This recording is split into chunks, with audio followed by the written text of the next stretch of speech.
Board Business Meeting, May 20th, 2026. Can we stand for the Pledge of Allegiance?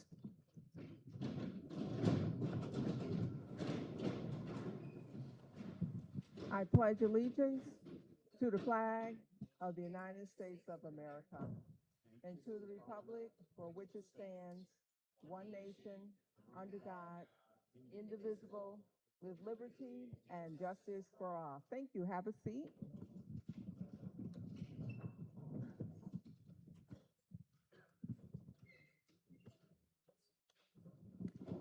We will have at this time our land acknowledgement by Board Member Cindy McCutcheon.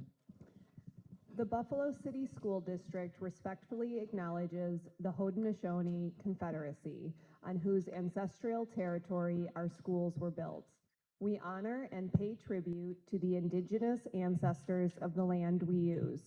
We acknowledge the historic intergenerational traumas they have endured and offer hope and opportunities for healing and reconciliation as we go forward together. One key Haudenosaunee principle is to live in peace and harmony with each other and the natural world. All life should be respected and cared for because what happens to one living thing affects all living things.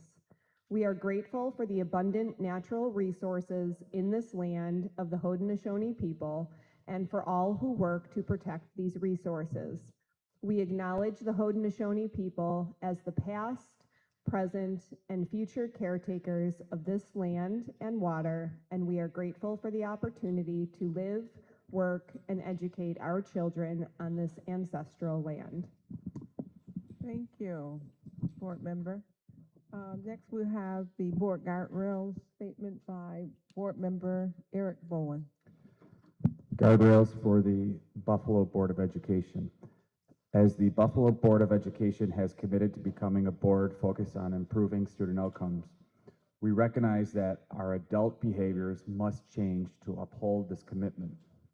As we have given the superintendent specific guardrails that protect the values of our community, we understand the need to establish guardrails for our behavior as a board. The board shall operate within the board's role and the board's current operating procedures. The board, either collectively or through the actions of individual board members. Guardrail 1, shall not invest less than 50% of its minutes each month into monitoring student outcome goals. Guardrail 2, shall not perform or appear to perform any of the responsibilities delegated to the superintendent. Guardrail 3, shall not violate any board adopted policy or district procedure. Guardrail 4, shall not behave in a manner that would violate the student code of conduct. Thank you. The board held an executive session to discuss, number one, a proposed settlement of a pending legal proceeding with the New York State Division of Human Rights under case number 10226679. Number two, a proposed litigation. 3, matters related to employment of specific district employees. 4, student disciplinary appeals, which are exempt from open meetings law, as they are confidential pursuant to both state and federal law. 5, a proposed acquisition, lease of real property that would have its value substantially affected if discussed publicly. And lastly, for the purpose of receiving legal advice. No official action that is subject to the open meetings law was taken. At this time, can I please have a motion to change the order of business for this meeting to reflect the following changes? 1, move the student representative update in the agenda, So we will hear from the student representative after the board recognitions and before comments from speakers. Number 2, then we will have comments from the speakers. 3, after comments from speakers and response to speakers from the superintendent, the board resolutions will move up in the agenda, so they are considered after the response to speakers from the superintendent. And lastly, the 2026-2027 Buffalo Public Schools General Fund Budget and Addendum, item 23E, will be removed from the consent agenda to consider it as a standalone item and will be placed on the agenda after the board resolutions and prior to the superintendent's update. Motion? Everhart, second by Wright. Any opposed? Any absent? Motion passes. Thank you, Larry. All in favor? Motion passes. The agenda for tonight's meeting will be modified to reflect the above changes. Now we will have board recognitions. Dr. Mabenga? All right, thank you, Madam President. I want to say good evening to you all here, and especially to our host, Principal Womark, that is here. Thank you for getting this place ready for us to have this meeting. At this time, I will ask Athletic Director Aubrey Lloyd to come join me. We're going to hand up some certificates to some of our team that have done amazing work, and some of them went all the way to the state championship. So we are really proud of the program that we have. And I'm going to ask Athletic Director Aubrey, this is the way I would like for us to do this. I'm going to ask the board president to come down there with me, so we'll be glad to shake hands as we're handing out those certificates. Thank you. Oh, good afternoon, Buffalo Board of Education, Superintendent, colleagues, and Buffalo community. I am Aubrey Lloyd, your district-wide athletic director, and it's my honor to be here today. The Buffalo Public Schools Department of Athletics proudly recognizes the outstanding accomplishments of our student athletes, coaches, and teams during the 2025 fall sports season. These programs demonstrated excellence, perseverance, teamwork, and pride while representing Buffalo Public Schools at the sectional, regional, and state levels. Today, we are going to be honoring the Buffalo Public Schools Modified Football Team, the McKinley Varsity Football Team, the Lewis J. Bennett Varsity Football Team, the Lafayette Boys Soccer Team, and City Honors Cross Country. At this time, I'd like to welcome down Coach Anthony Watkins and his staff.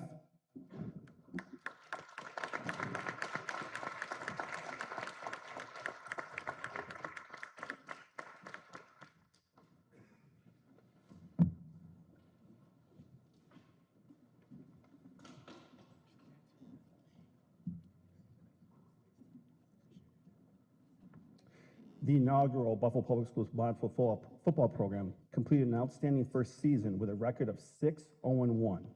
This district-wide program provided student athletes with valuable opportunities for skill development, teamwork, and competitive experience while laying the foundation for the future success of Buffalo Public Schools football. Also, kudos to two of our modified football coaches for going above and beyond after the season by taking several members of the modified football team to Florida to compete in the Little League National Championship. Congratulations.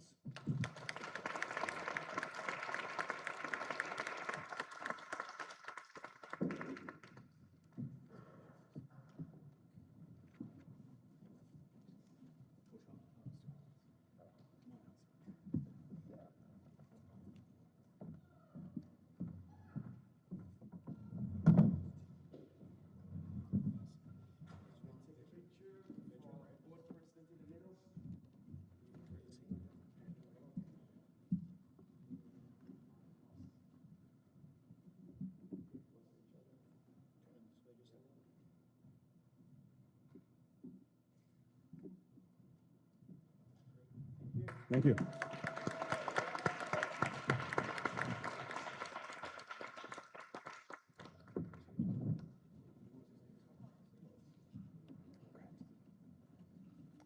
Next, McKinley Varsity Football, led by Brian Davis. With him today is Kaylon Ford, Cardell Staples, and Antonio Gonzalez and his staff. Come on down.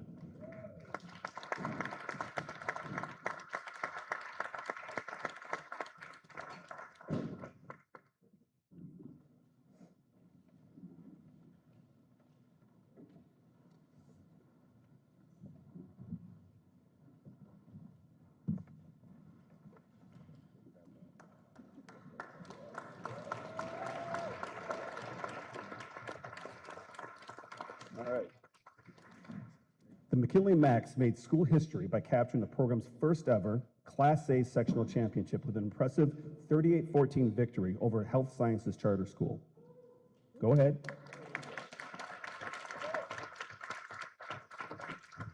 McKinley advanced to the Far West Regionals before falling to Brighton, finishing an unforgettable season as Section 6 Class A champions. Kudos to our coaches for going above and beyond. Thank you.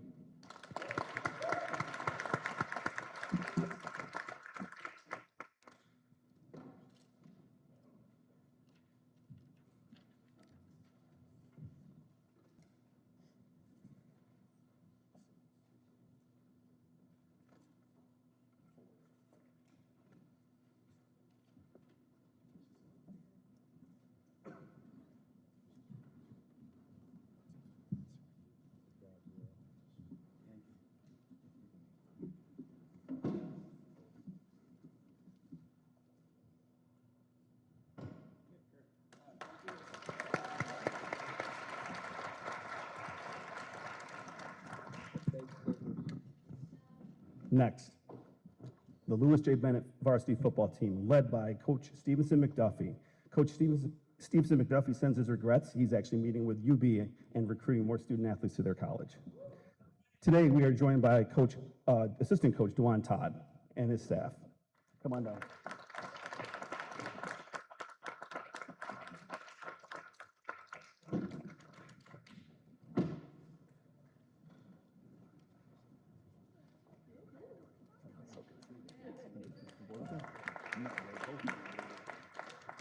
Okay.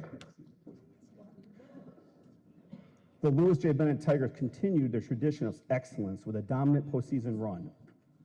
The Tigers won the Class AA sectional championship by defeating Jamestown 32-14, captured the Far West Regional Championship with a 26-14 victory over Penfield, and advanced to the New York State Public High School Athletic Association state semifinals.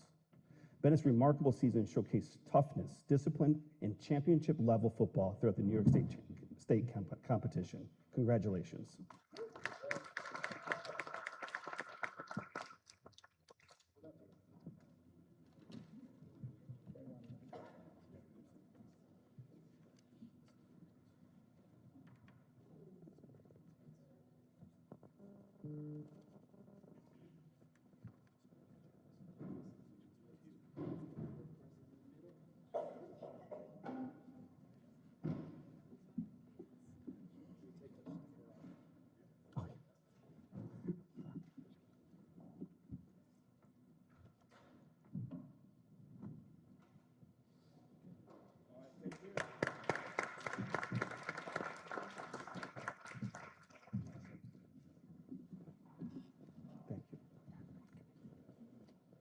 Okay, next up, Lafayette Boys Varsity Soccer, led by Coach Brad Rodnicki.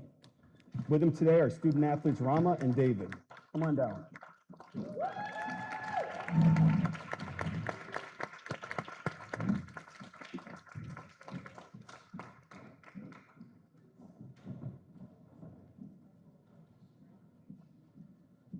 Okay. The Lafayette boys soccer team delivered an extraordinary postseason journey that culminated in a trip to the New York State Public High School Athletic Association Class B state championship game. Their playoff run included a 4-1 victory over Springville to win the Class B sectional championship, a 2-1 victory over Hornell in the Far West Regional, a dominant 4-0 victory over Chattanooga Valley in the state semifinal. Lafayette finished as the New York State Class B runner-up, representing Buffalo Public Schools with pride and excellence on the stage.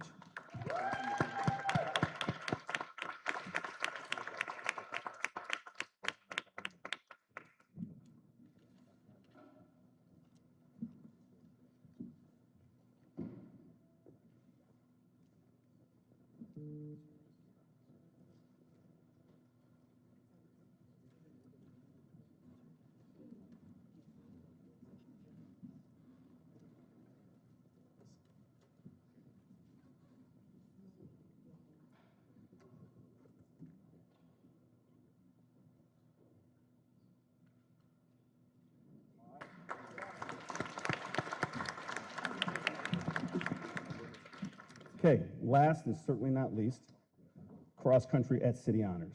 led by Dr. Maria Monaco, with her student athlete Henry Peterson.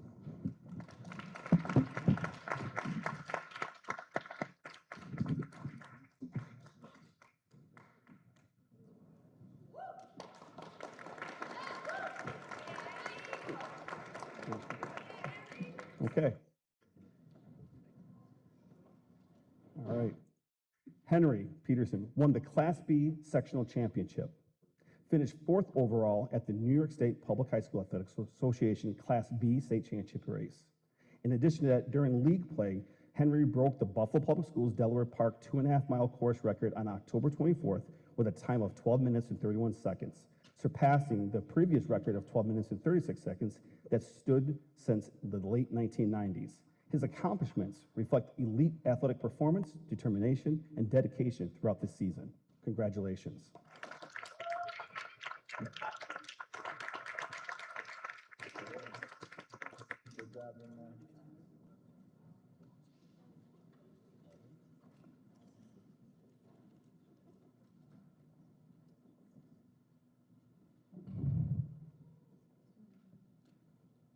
Thank you. The Buffalo Public Schools Department of Athletics congratulates all of our student athletes, coaches, and families and school communities for an outstanding fall sports season and for representing Buffalo Public Schools with excellence, integrity, and pride. Buffalo Public Schools will be back in June to honor our winter and spring student athletes and coaches. Thank you. All right, thank you, Aubrey. I have one last celebration. I'm gonna call it recognition or acknowledgement.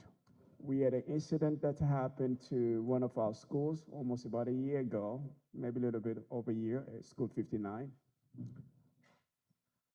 A couple of our staff members, they were able to step up and do the right thing to protect their colleagues as well, our students. For that reason, our Board of Education wanted to acknowledge you today. So I'm gonna present the first one. Then our board president will be presenting the second one. The first one is, gotta put on my glasses. Danielle Hardy, come forward, please.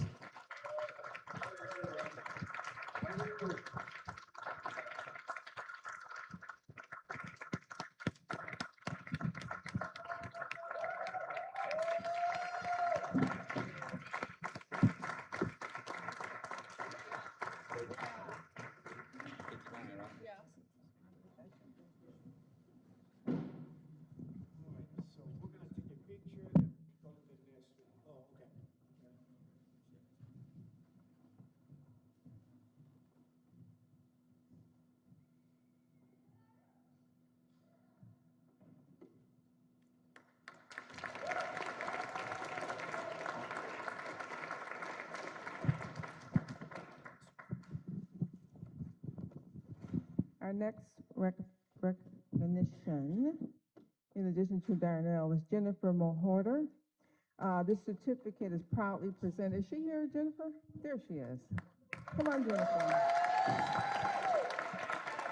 And this is for demonstrating extraordinary heroism, care, and dedication in safeguarding the students and community of School 59. Congratulations.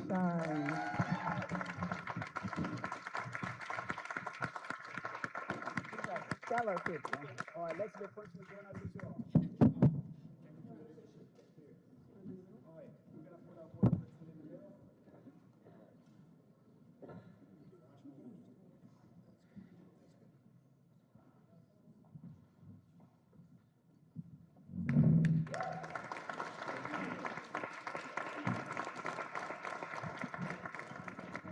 All right, this concludes our recognition. It's going to be back to you, Board President. Thank you.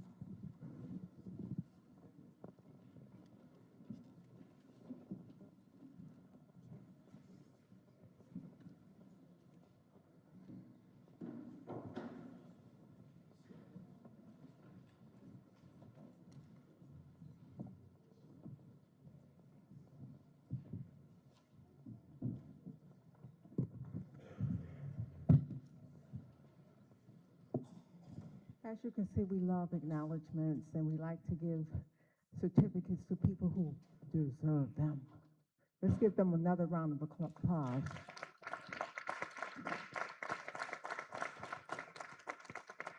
Now we will have our student representative update.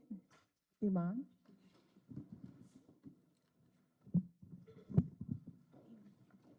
Cool.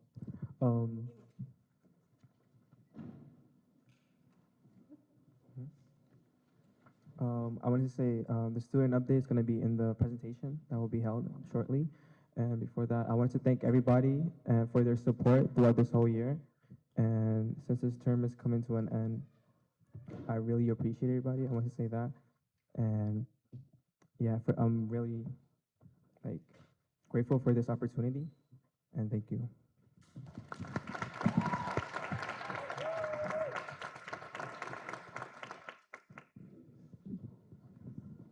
Thank you, Iman. He has one more board meeting, but we wanted him to have an opportunity to speak because most times when we have speakers, he comes after the speakers, and the young folks in the room do not have an opportunity to listen to him. So we wanted to make sure that he was acknowledged publicly today.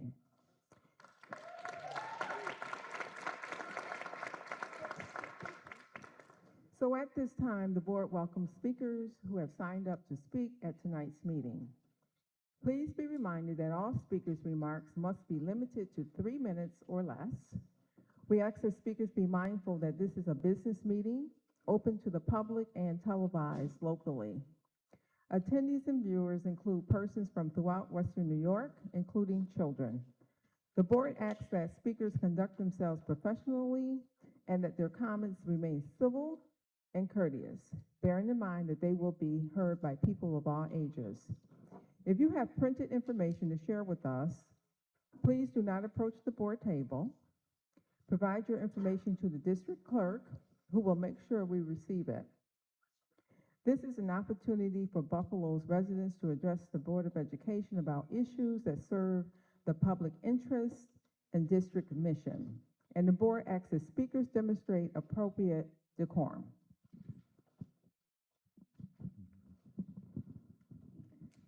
Good evening. Our first speaker will be Rich Nigro, President of BTF.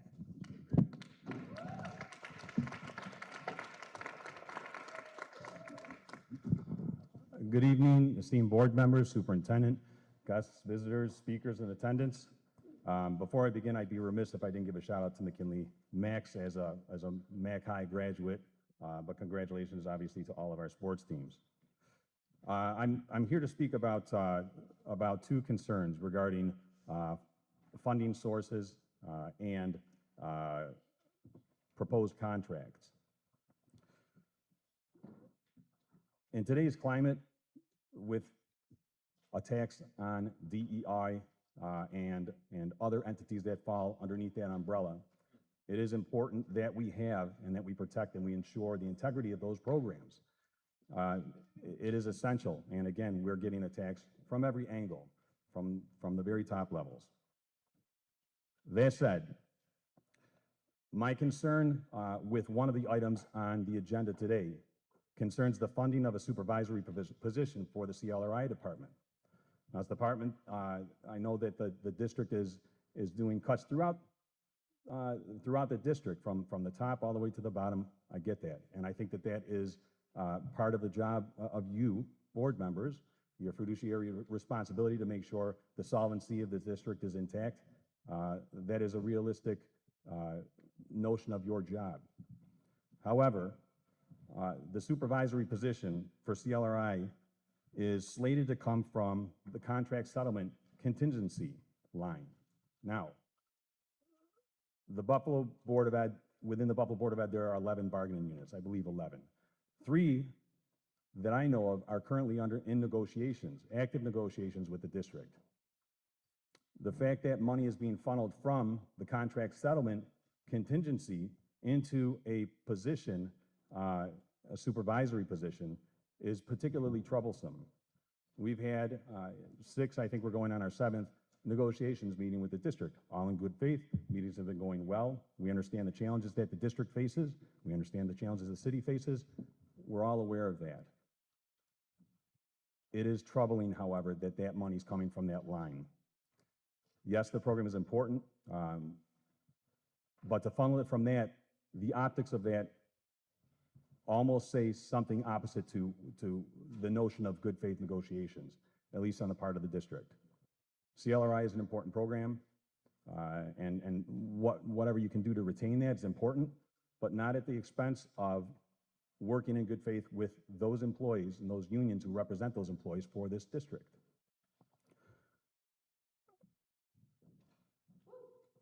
Second thing is $1.35 million that's being proposed as a budget to the Student Leadership Network. Now, the Student Leadership Network's been around for a while. We currently have a grievance against the district because of this. The reason why we have a grievance is because SLN is usurping work that's done by members of our bargaining unit, a clear contractual violation, and would be for any of the 11 bargaining units. This in particular, they're usurping the work of our counselors. School counselors, in addition to doing scheduling, credit review for students, assistance with high school selection, college applications, FAFSA forms, also do the work of an SST worker, a student support service. They work in conjunction with social workers, school psychologists, attendance teachers, and in a time when we have intensive needs with regard to student social emotional wellness. That role is particularly important. And to funnel 1.35 million plus into a one-year contract with an organization that is not under the employment of the district, to usurp the work of people who work for this district is atrocious. It's appalling. The school counselors and every other person, I've heard before board members and I've heard other people say, we're the Buffalo Board of Education, we're not in the employment business, we're in the education business. That's 50% accurate. You're in both the employment business and the education business. You hire these experts, teachers who have gone to school for 6+ years, they've got proper certification, they go through annual performance reviews, they go through 4 years of probationary period. There is a significant length of time for them to prove their worth and their credibility and ability as a professional to this job. And if we really do care about our kids, then we want the very best in front of them. We want the people who have been vetted. We want the people who have gone under these reviews. You are in the employment business as in you have some control, some measure of control over those folks. And I don't mean that in a punitive way or a controlling way, like negatively. What I'm saying is they have an immediate supervisor by way of the principal. SLN has a supervisor, but they're not employed by the district. There's been instances where they've been asked to do something, but that's not part of their job description, so they don't do it. But SLN, they do, they've been, in terms of usurping our work, they've been doing FAFSA forms, college applications. There's even been meetings with counseling sessions. All of that stuff falls under the purview of SST workers, particularly school counselors. And that I find particularly problematic. I don't think it's in the best interest of our students. A year ago, we had groups of teachers come up and advocate for what we need for our SPED students. In 8 months' time, we developed a whole program. And the team was comprised of teachers, administrators, parents, and we, in less than a year, devised a program that's going to go into effect next year because we pooled our expertise. All of the people who have this singular interest working together and created something. The fact that we're bringing an outside entity to usurp the work of a bargaining unit is something that we will not abide. So again, we have an active grievance. My hope is that you would understand that and make the appropriate choice and honor the contracts that this board agreed to. I appreciate you allowing me to speak tonight. I do apologize to everybody in the room because typically I like to stay afterwards and I want to hear everybody else, but right now I got my vice president covering for me because I'm chairing another meeting. I'm going to thank you very much. I'm going to head out. Have a good evening.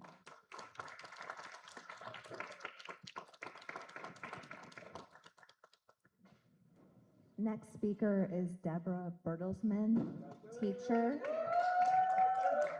regarding Office of CLRI.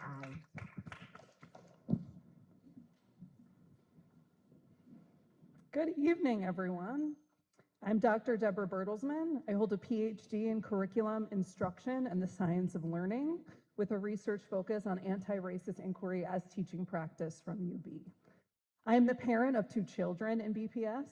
I have been honored to work as a coordinator in the Office of CLRI after 10 years as an ELA teacher.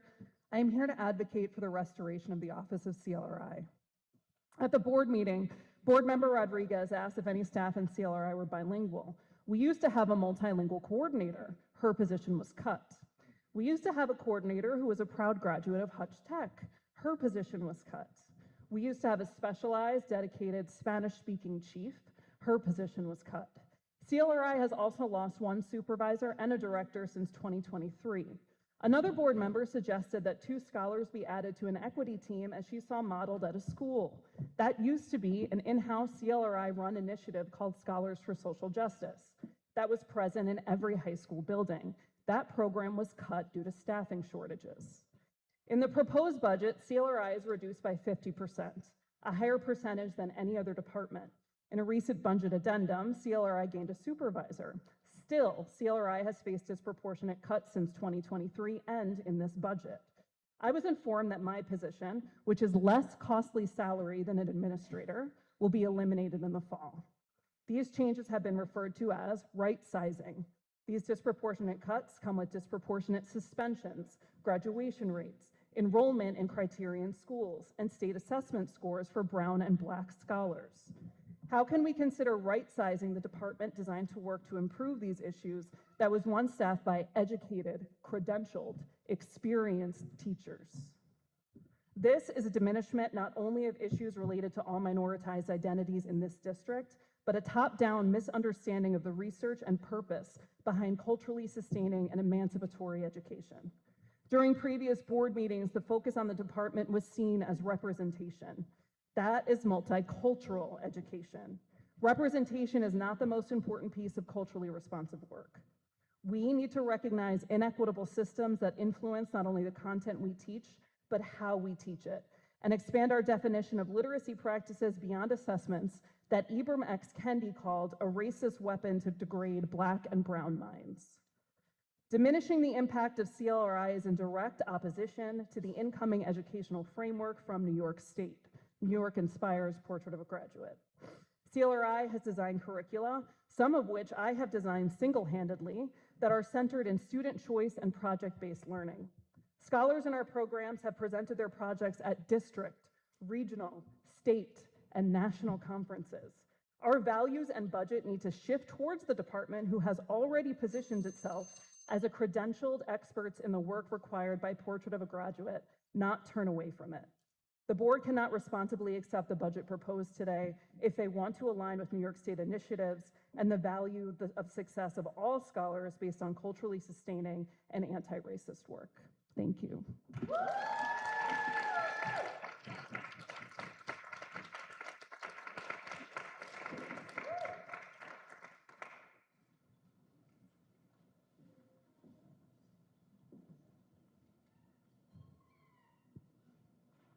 Next, we'll have Courtney Little, employee, regarding Nearpod being disconnected.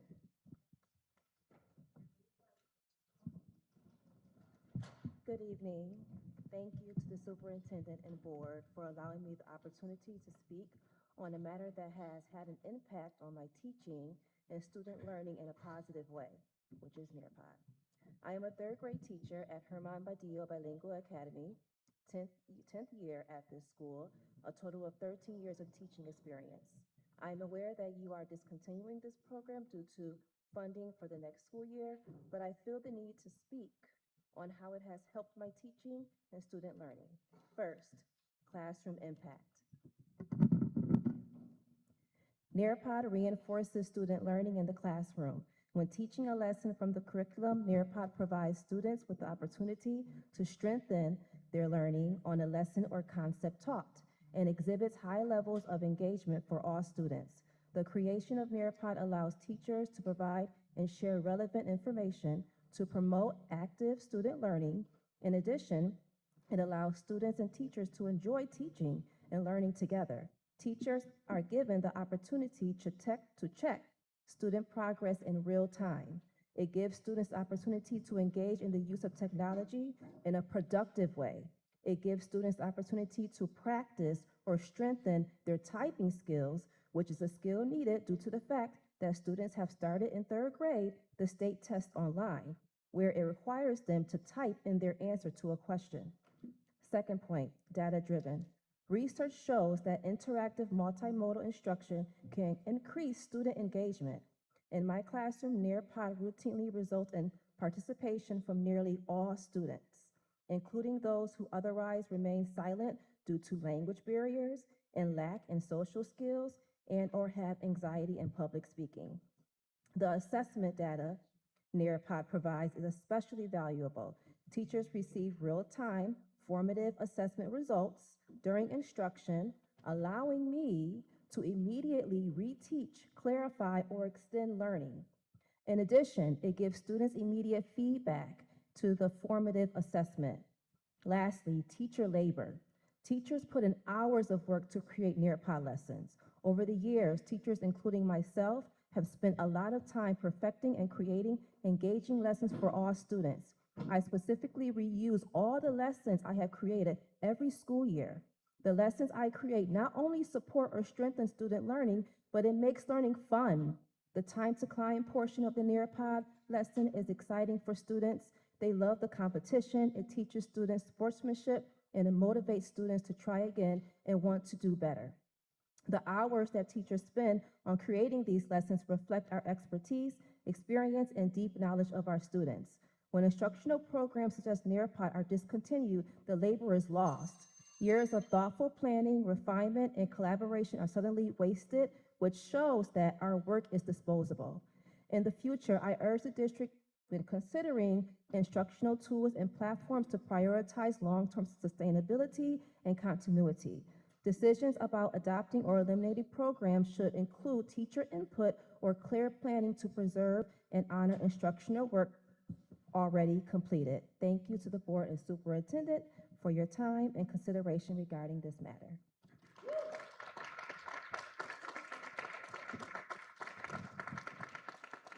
Aisha Rutledge, a teacher, regarding CLRI.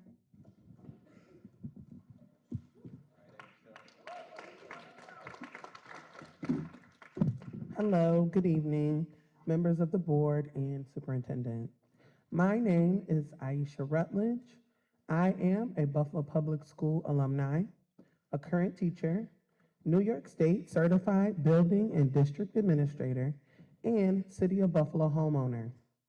I am here today to speak in opposition of the systematic defunding of the Office of Culturally and Linguistically Responsive Initiatives, CLRI. Right now, our district is at a crossroads. The projected budget proposes cutting additional funding from CLRI when we should be doing the exact opposite. CLRI is not a luxury or a side project. It is the heartbeat of Buffalo Public Schools' equitable education. When we talk about culturally responsive work, we are talking about making sure every student, regardless of the language they speak, their background, or culture, feels seen, safe, and are capable of succeeding in our classrooms. When we cut these positions, we aren't just losing staff. We are losing student engagement. Students learn best when the curriculum reflects their lived experiences. Without the experts who help teachers bridge that gap, we see higher rates of chronic absenteeism, suspensions, and lower graduation rates. Teacher support. Our teachers are asking for help. They want to reach every child, but they need professional development and resources that only CLRI can provide. Additional budget cuts would mean leaving our teachers without the tools and support they are begging for. And third, community trust. For many families, especially those from diverse backgrounds, This office has been and continues to be their bridge and connection to the district. Cutting back sends a message that their voices and their students' voices are no longer a priority. When we often hear that budget cuts are unavoidable, it sends a statement about a budget's values. If we value equity, academic achievement, and the diverse fabric of our city, we cannot hollow out the department tasked with providing and protecting those values. The loss of professionals dedicated to upholding equity is a loss that will be felt by our entire district. CLRI continues to provide learning opportunities that would be otherwise obsolete and create bold spaces where student voices are not just heard, but uplifted and encouraged. I urge you to reject defunding CLRI. Let's stop retreating and start investing. Let's fully fund this office so that every student in the district knows that they belong here and that their unique excellence will be celebrated. Thank you.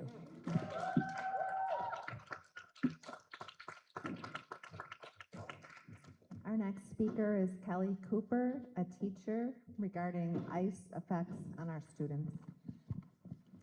Good evening. My name is Kelly Cooper. I am an English as a new language teacher in the district. I am also the 2025 New York State High School ENL Teacher of the Year. I spoke at the board meeting in February. I had similar concerns at that time. In the intermittent time, Border Patrol, through negligence, has killed a member of our community, including the father of one of our students. During this time, since I last spoke to you, the family members of many Buffalo Public School students have been kidnapped and detained by the US government. And during this time, at least one Buffalo Public School student was kidnapped and imprisoned during this time. ICE is terrorizing our students and our families. Our students have expressed reservation to attend school because they fear for their lives and their safety. These students and their families are not criminals. Under any other presidential administration, they would have full immigration status and every right to attend school. On behalf of my fellow teachers, our students and their families, I'm asking what procedures have been put into place for the next time a student is unreasonably detained. Also, we demand to know what protocols are in place for the district-wide protection of our students. Actions could include reaffirming strict no-entry policies for ICE and other unauthorized personnel anywhere on school property, fast-track arrival and dismissal plans with clearly defined safe entry and exit procedures, remote high-quality instruction for multilingual students who need it because they fear attending school, and in the face of the Trump administration's effects on both ICE and DEI, to restore, not cut, CLRI. Thank you.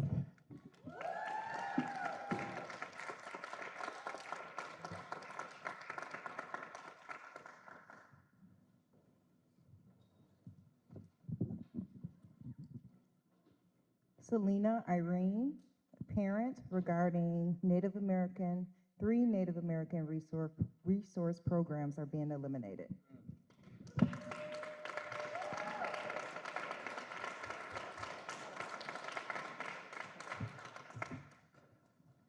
Hi, everybody.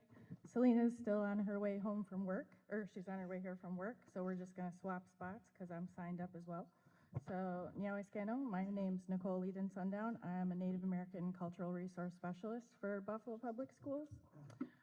We're talking about the same thing today. So, BPS has maintained NARP since 1973 and was one of the original grantees to receive funding under the Indian Education Act of 1972. Since then, NARP has played a significant role in the Native American Buffalo community, putting culture back into our children in their homes where residential schools once tried to take it away from us. Our community faces adversities just like all others, and NARP has remained a continuous safe space for our children. Many, if not all, of the adults in my community have went through and benefited NARP in some way or another, just like their children do today, And we can all agree that NARP has always been a program of love, acceptance, encouragement, and support. NARP was a safe space for me from 1989 to 2002. I grew up in a home of addiction, where addiction was present, and I looked forward to going to School 19 every day because NARP was where I felt like home. Full circle, I hold that CRS position today.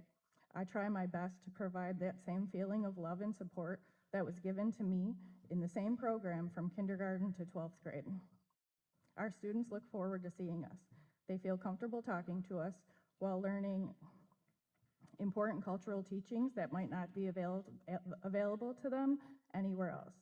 CRSs hold a very impactful role in our community. We remind and teach our children of the strength and resiliency that our people have shown for hundreds of years and encourage good mind and success as they continue on their journey. Eliminating 3 of our 7 NARP positions that have a direct impact on the daily lives of students is a big mistake. And I hope, along with my community, that that can be reevaluated at some point. Daneho, now it.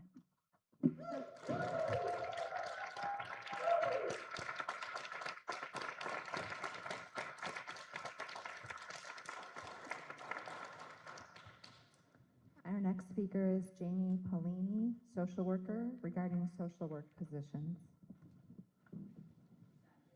Okay, thank you. And next we have Dr. O'Neill White, parent, regarding CLRI. We miss you at the district. Greetings, esteemed board members and BPS community, superintendent. My name is Dr. William O'Neill White. I'm a professor of teaching and curriculum with a focus in urban education, literacy, and the systematic dismantling of diversity, equity, and inclusion initiatives across the country happening right now. I was a secondary English teacher for 9 years, 6 of those with the Buffalo Public Schools. I was a teacher for the Our Story Project through the CLRI department. But most importantly, I'm a proud Buffalo Public School parent of a School 32 student. I'm here to express my deep concern that the district is systematically dismantling the Department of Culturally and Linguistically Responsive Initiatives with a reduction of 1 chief, 1 director, and an astounding 3 teachers since 2023. It's clear that the district is moving in the wrong direction.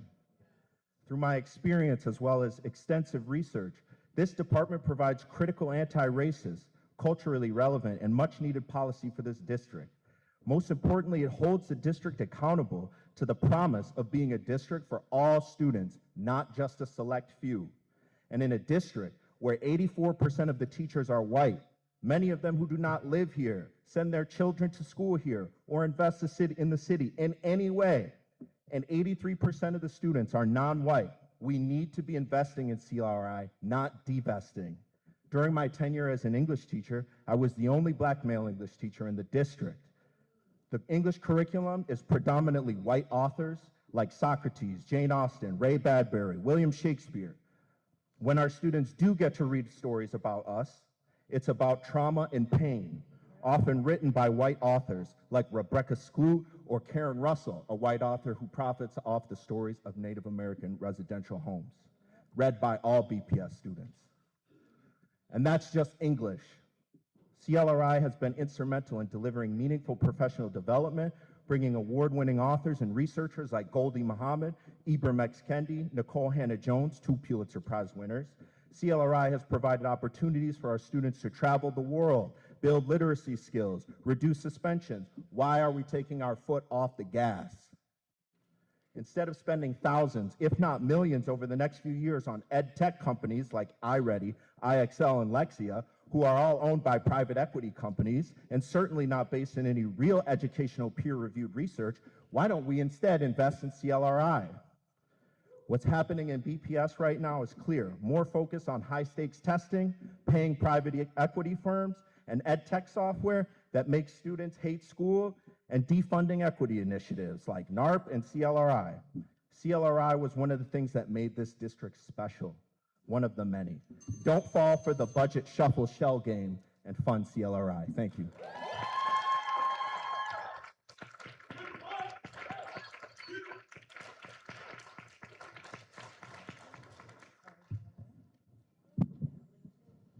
Aisha Havsan, a student, regarding suspensions.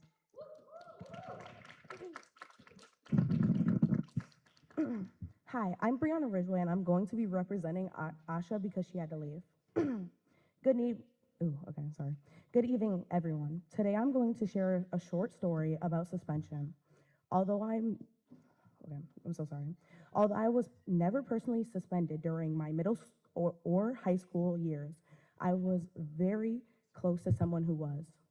For many years, this person experienced harassment from peers at school. Whenever she tried to report harassment, she was ignored and instead received suspension herself. After being repeatedly pushed aside, she felt like she had no choice but to defend herself physically. Even after returning from long periods of out-of-school suspension, she struggled to catch up on her missed work and lost vulnerable class time. Eventually, I spoke to the school principal myself to explain the situation, why she was reacting the way that she was, and the impact it was having on her. However, I received the same response every time, which was, there was nothing I could do about it. Or, has she tried talking to the school counselor? However, I truly believe that had they properly disciplined the aggressor earlier, much of the conflict could have been prevented or resolved. The reason I am sharing this story today is to highlight how many faculty members and administrators treat suspension as the only or final solution to conflict. In reality, many of these situations could have been resolved with communication, understanding, and intervention before they escalate, instead of shutting students out and forcing them to rely on physical or verbal reactions. Schools should focus on creating safe spaces where students feel heard, supported, and protected. Thank you.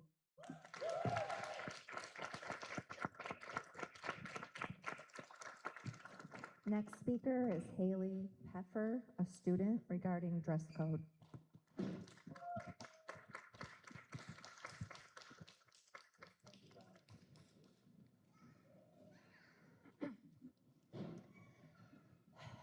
Hello, Board of Education members and Superintendent Mubenga. I'm honored to be here today.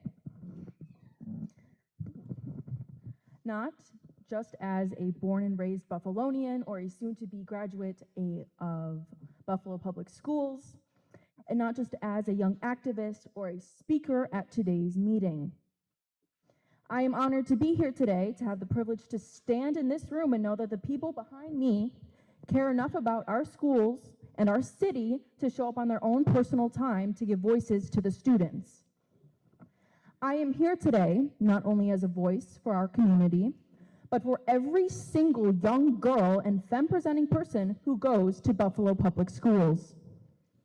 A little history about me, and I'll keep this part short, is that I've always done things my own way. When I was younger, I begged my mom to let me cut my hair as short as possible because it made me feel cool. It didn't matter what the bullies at school said. I was happy with myself. I was taught to love and respect my body the way it is.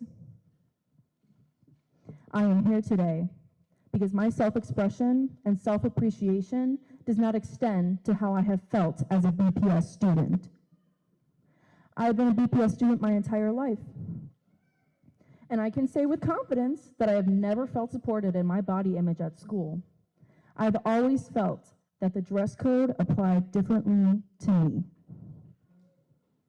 School isn't a safe place when you feel like your body and your clothes are being scrutinized by adults. There's always been a debate about the dress code, and I'm here today to give you a face to the stories you know and have heard.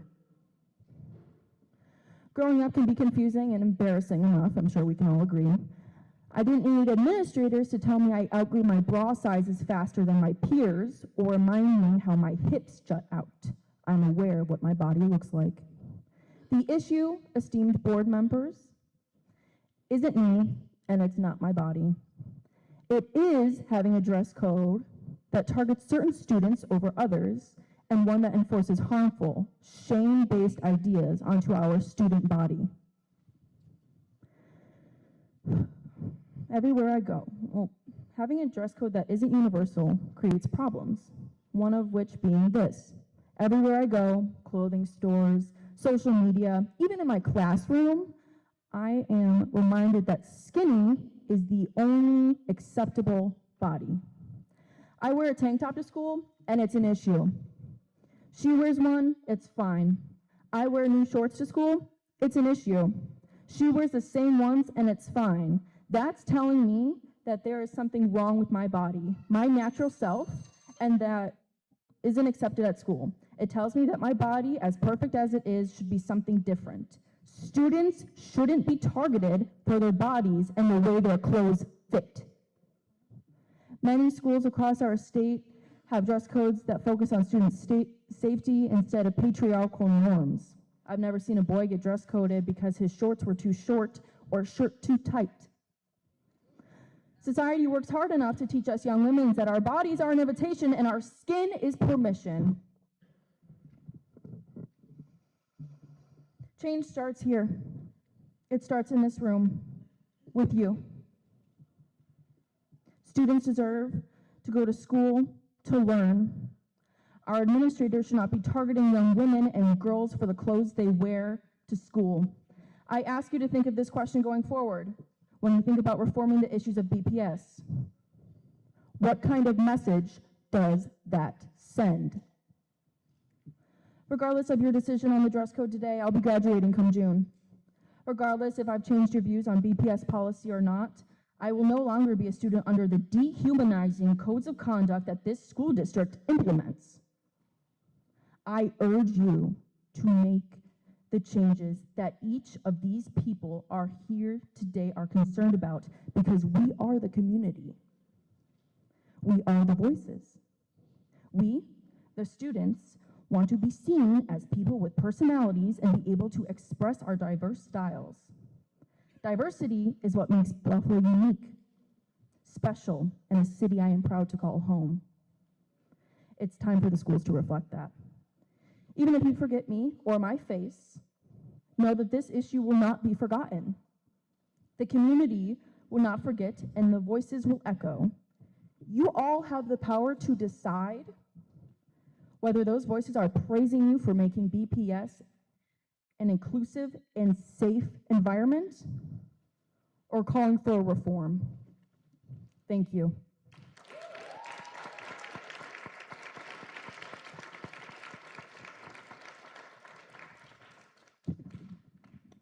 Edward Spidell, a parent, regarding the athletics cuts.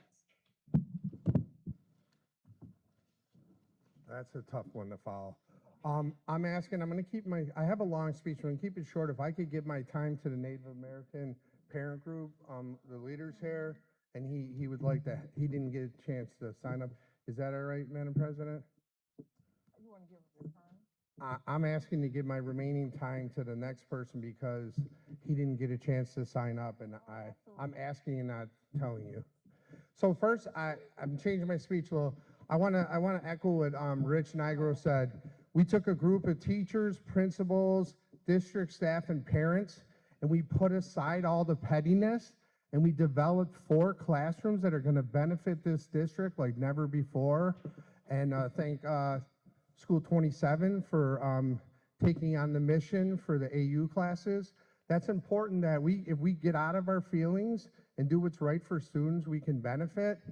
The Buffalo Swim Project should be in every swimming pool in the city of Buffalo, especially the school things. And the district staff that has a problem with them shouldn't. Our children, black children drowned at 5.5% more than a white child. And a majority of our students are students of color. We need to bring the Buffalo Swim Project here. Last but not least, I think it's a mistake by eliminating the assistant superintendent of athletics. We're going to lose our vision. Thank you.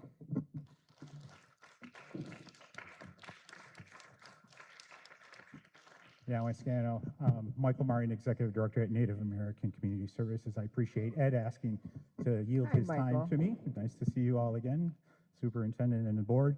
I'm here to speak against the cutting of the Native American Resource Program positions. as a leader in Native American Community Services and a proud product of the Buffalo Public Schools, I would not be here in my position without the support of the NARP program. In fact, I think I've seen Alyssa Mike here before. She was here, she's been serving the district for over 30-some years. She was my assistant to help me get through the district and to achieve what I was able to achieve, to believe in myself, to overcome barriers.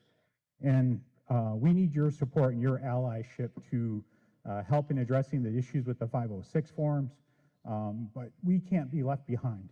This history of our people being marginalized, being traumatized, and being left behind, we need you to stand up with us and to support the barriers our students are still facing to this day.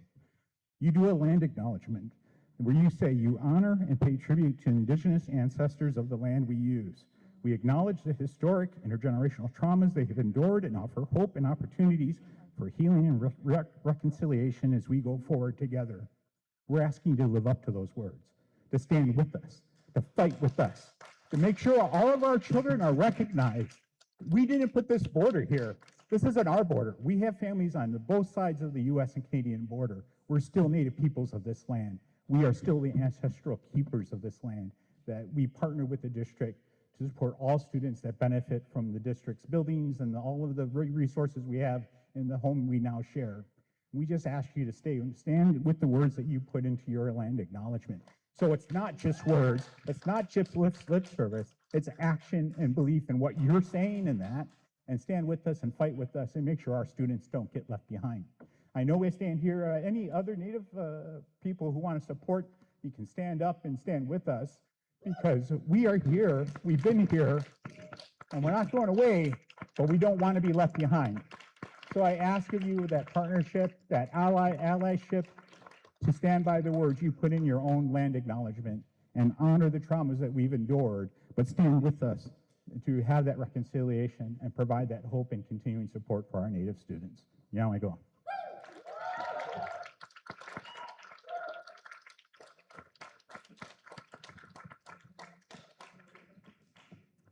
Our next speaker is Maureen. If you could pronounce your last name, our school counselor, regarding school counselor concerns. Thank you.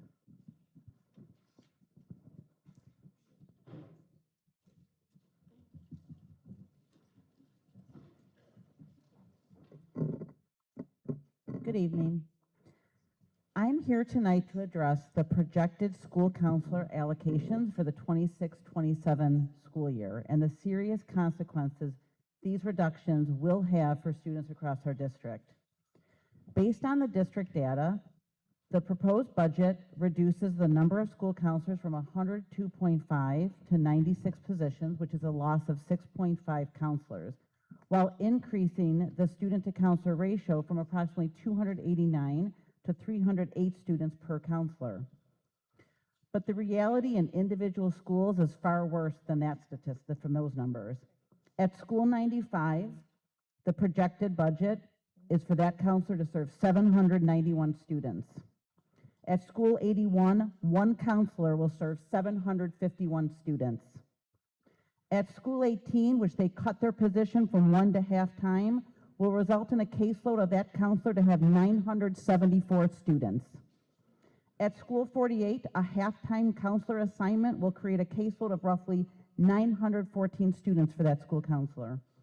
At School 61, a half-time counselor will be expected to serve 658 students.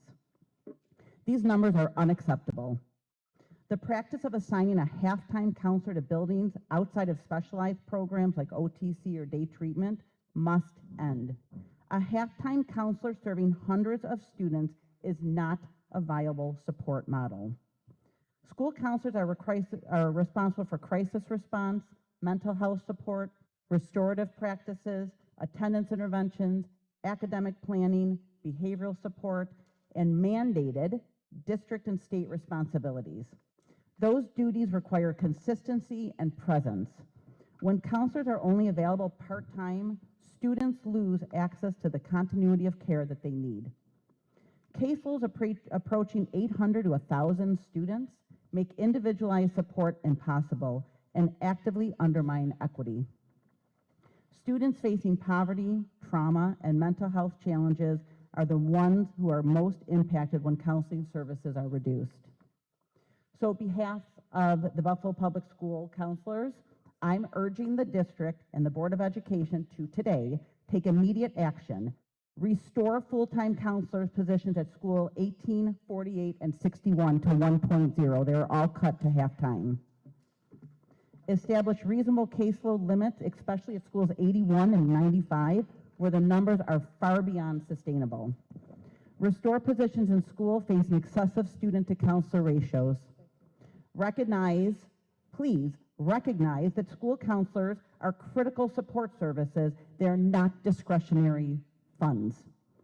Every elementary and middle school should have at minimum one full-time counselor.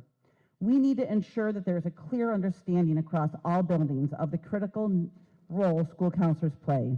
When counselors are not utilized appropriately, when principals don't understand what the role of a school counselor actually is, they're incorrectly viewed as expendable, and our students ultimately pay the price. Because behind every one of those numbers is an actual child in crisis, a child struggling with attendance, anxiety, grief, trauma, homelessness, abuse, hopelessness. And those students cannot be supported effectively when one counselor is responsible for hundreds upon hundreds of students. Thank you.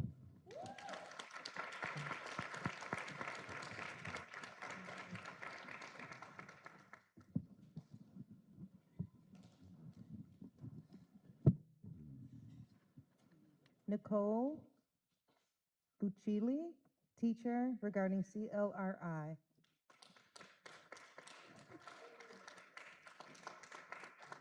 Pronounce your last name for me, Nicole. I know I messed it up. Oh, well, thank you, Buccilli. Good evening. My name is Nicole Buccilli, and I have been a teacher in the office of CLRI since its creation in 2019. I stand here in support of the office of CLRI, its staffing, its programming, and its funding. Culturally responsive practices are the foundation for all educational practices. They are practices that create spaces of belonging for our students where their racial, linguistic, and cultural backgrounds are affirmed. They are practices that promote rigorous and culturally inclusive curriculum and instruction that elevate marginalized voices. They are tied into the ways we interact with families and community members so they are seen, valued, and heard. And culturally responsive practices address disproportionate outcomes for our Black and brown students as stated in the Attorney General report.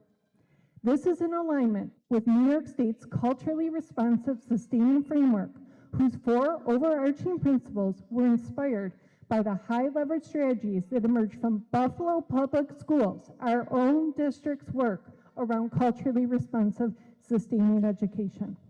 Most notably, culturally responsive practices are at the core of the New York State Portrait of a Graduate. In 2016, our district intentionally made decisions to uplift culturally responsive practices with such initiatives as disproportionality training sessions, Urban Forum, and the My Brother's Keeper and Our Story Project Scholar programs. These decisions were made to address the rise of current events and harmful policies impacting our nation and our community. In 2019, the district saw the importance of this work and the interconnectedness that it has with all components of our district, uplifting culturally responsive leadership from committee work to its own department with its own cabinet leader, a chief of CLRI. As we saw continued growing need for addressing systemic racism, disproportionality, and horrific racist attacks that impacted our nation and our very own Buffalo community, the district continued to invest in the office of CLRI. 2 years ago, the office of CLRI was comprised of 11 staff members. Today, with an increased number of federal policies and national narratives impacting the state of education and our very own students, the office of CLRI has suffered yearly cuts.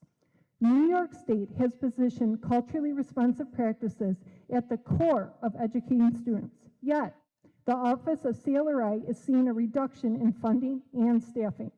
In the 26-27 budget, CLRI staffing will be reduced to 5 positions, a reduction of over 50% from 2 years ago. Right now, in the times that we are living in, it is easy for us to feel powerless, but we do have power. We have power in how we teach our students and power in how we make systemic district decisions. Culturally responsive initiatives give us that power. They change minds and hearts so that we, as a collective community, are better. Thank you.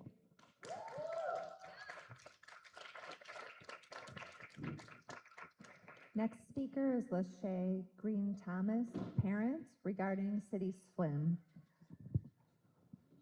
Good evening, all. Again, my name is Lachey Green Thomas.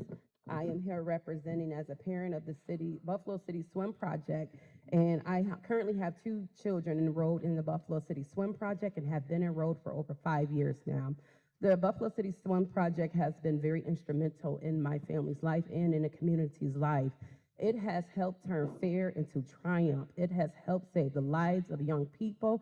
It has helped my children now break records, become part of swim meets. It has provided opportunities for young people who might not be able to have access to pools or swim lessons.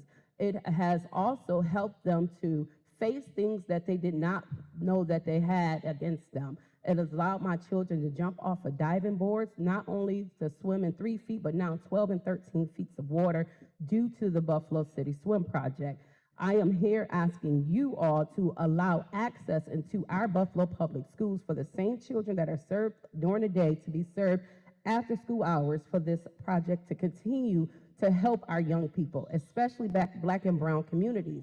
We have 80% right here in low-income families that do not know how to swim. Let's change that narrative and give access by allowing the schools to be open and allow them to swim in clean pools. Every year we see that pools in the city of Buffalo cannot open in the summer due to the lack of lifeguards. Why don't we create sustainability? Why don't we teach our young people right here with the Buffalo City Swim Project and provide access to local hiring by giving them the skill set that they lack every single year and cannot open pools? Currently, we have 1 pool, which is the Casanova pool, open to our young people, which there is not enough room to serve the amount of people that needs this service. So I invite you all that sits in front of me to come out on Tuesday or Thursday between the hours of 3:30 to 6:30 p.m. and see exactly what the Buffalo City Swim Project is doing. Thank you very much.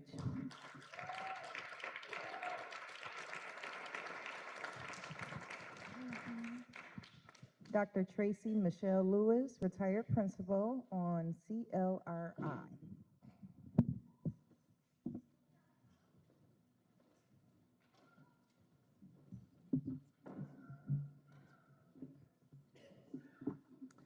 Good evening, Mr. Superintendent, Madam President, to all distinguished board members, colleagues, parents, students, and general public and advocates of education. My name is Dr. Tracy Michelle A. Lewis, and I am a proud retiree of the Buffalo Public School District where I served for 33 years. I am here this evening to speak about the importance of CLRI. I feel it is important to state that culturally relevant teaching and support programs are critically important because students learn best when they feel respected, understood, seen, and valued. When children are able to connect their lived experience, culture, identity, and community to education, it strengthens not only academic achievement, but also confidence, emotional wellness, and a sense of belonging. I have the ability to speak about this issue from 2 vantage points, as a former administrator and as a parent. Today, I'm choosing to speak as a parent. I previously stated that I proudly served the board for 33 years, including 25 of which were in administration, prior to which I was a music teacher.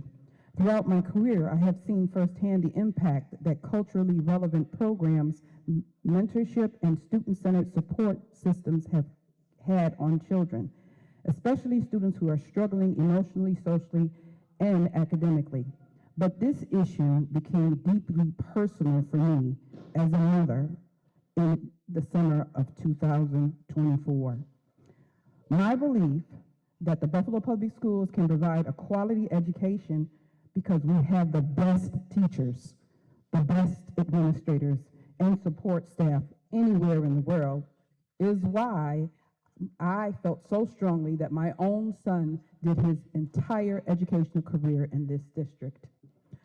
My son is 17 years old, who I am very proud of. He will be graduating from high school next month. After experiencing a horrific event at school, his life changed dramatically, very quickly. It resulted in him being bullied unmercifully. He became withdrawn, isolated, and emotionally disconnected, both at home and at school. There were days he refused to go to school, and even when he did, he refused to go to class. As a parent, watching your child lose their confidence, joy, and sense of safety is one of the most painful experiences a parent can endure. However, it was his participation in my Brother's Keepers program, which is a part of the CLRI initiative, that I watched him slowly begin to heal and rebuild.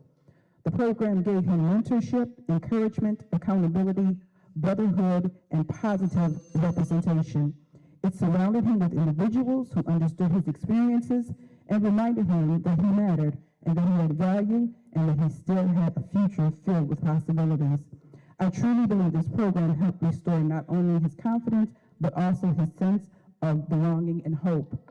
That is why it is extremely disappointing and honestly a travesty that this program was not fully operational this year. He was devastated that the program he enjoyed so much was not available for him to participate in his senior year. Programs like My Brother's Keeper, as well as other programs supported by the CLRI initiative, are not optional luxuries or extras. They are essential lifelines for many students. They provide support systems that help children remain connected, emotionally grounded, motivated, and academically engaged during some of the most difficult moments of their young lives. The positive impact on these programs have had on children includes increased confidence and self-esteem, improved attendance in school engagement, strong mentorship, positive role models, emotional support, social development, increased academic motivation and achievement, leadership development, and accountability, a stronger sense of cultural community, identity and pride, reduced feelings of isolation and hopelessness, providing safe spaces for students to express themselves, and stronger partnerships between families, schools, and communities. As both an administrator and a parent, I understand the importance of ensuring our children have access to programs that affirm them, uplift them, and help them succeed, not only academically, but emotionally and socially as well. Every child deserves to feel valued, supported, protected, and empowered within our schools and communities. Programs like Our Brother's Keeper help make that possible. The pledge of the Buffalo Public Schools is putting children and families first to ensure high academic achievement for all. Well, let's put our money where our mouth is and truly put our children first by saving CRI initiatives and all the supporting programs. That is how we put our children first.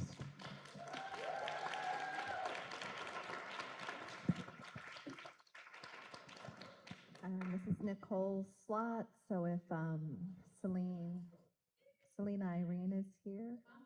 Okay. Regarding 3 Native American resource programs.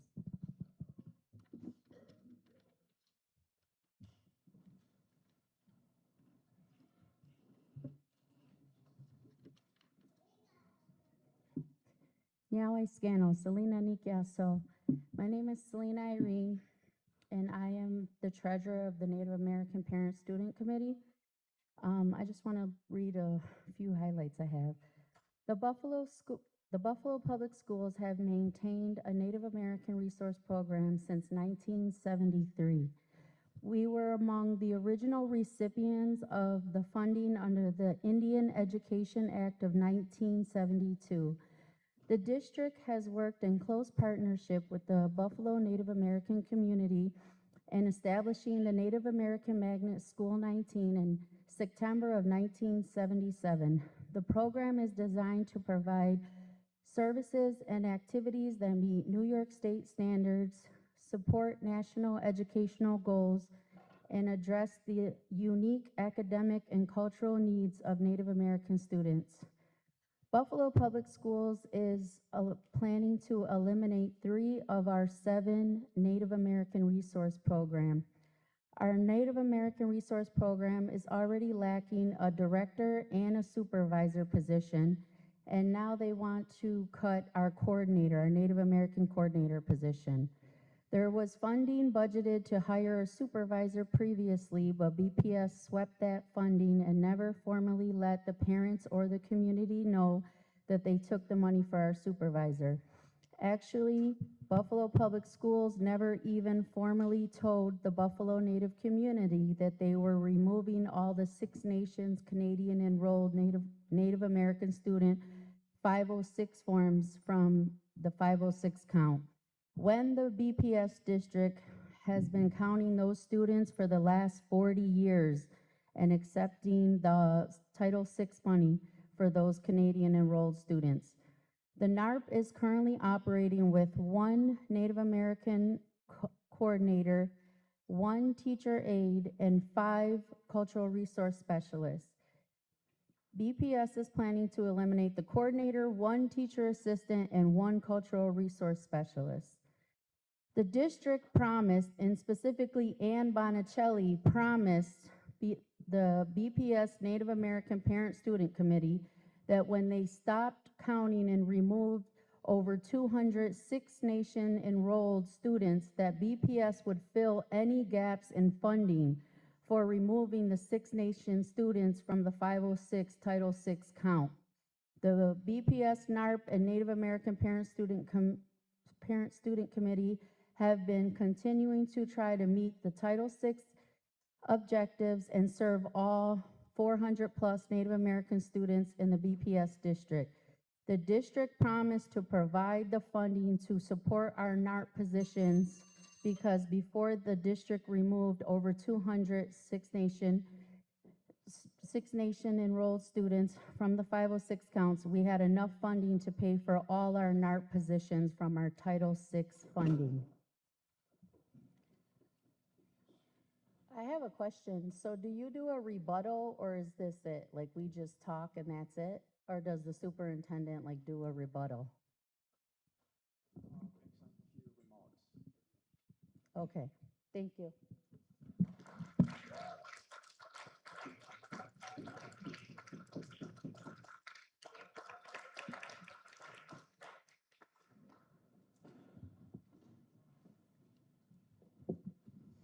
Camus R.E. Fields, a parent, regarding better. Camus not here? Mr. DeWitt Lee, concerned citizen, about prom, fashion, and safety week.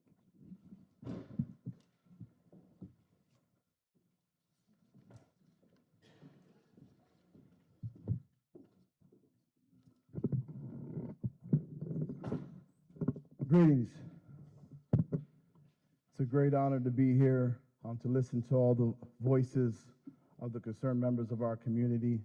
And we find a way to service the youth and the students in the Buffalo Public Schools through clothing. We distributed a package to you all, and it includes several documents, and I'll just quickly run through them. The first document is a list of the curriculum that we have actually introduced to the Buffalo Public Schools through the support of several high schools here in the area. It's called the I Promise program. Our organization is called St. Brian Clothiers. We actually began providing free suits to men in the community after the 514 tragedy. And it happened to be, once it made it to the news that free suits were available, a lot of mothers who had children who needed suits for prom started bringing them to our storefront. And it added a beautiful balance into that space while we were dealing with grief, to be able to support these young men during this highlight moment of their lives. Since then, we've found a way to continue offering suits to the youth, but done so through a program so it doesn't feel like charity, but it's actually something that they earn. This is why we created the I Promise program, So the list of the curriculum is there. Another slide is pictures of us on the news, pictures of our clothing giveaway, which the last 2 years took place at the Key Bank Center in support with the Buffalo Sabres. There's also a picture of some of the student athletes who signed the first Buffalo Public School NIL deal, who became ambassadors for the I Promise program to encourage all of their fellow classmates to make sure that they don't turn prom night into a prom nightmare. There is a flyer also for our event, our big event as we kick off Prom Fashion and Safety Week on May 24th, and that's happening at the Downtown Library this upcoming Sunday.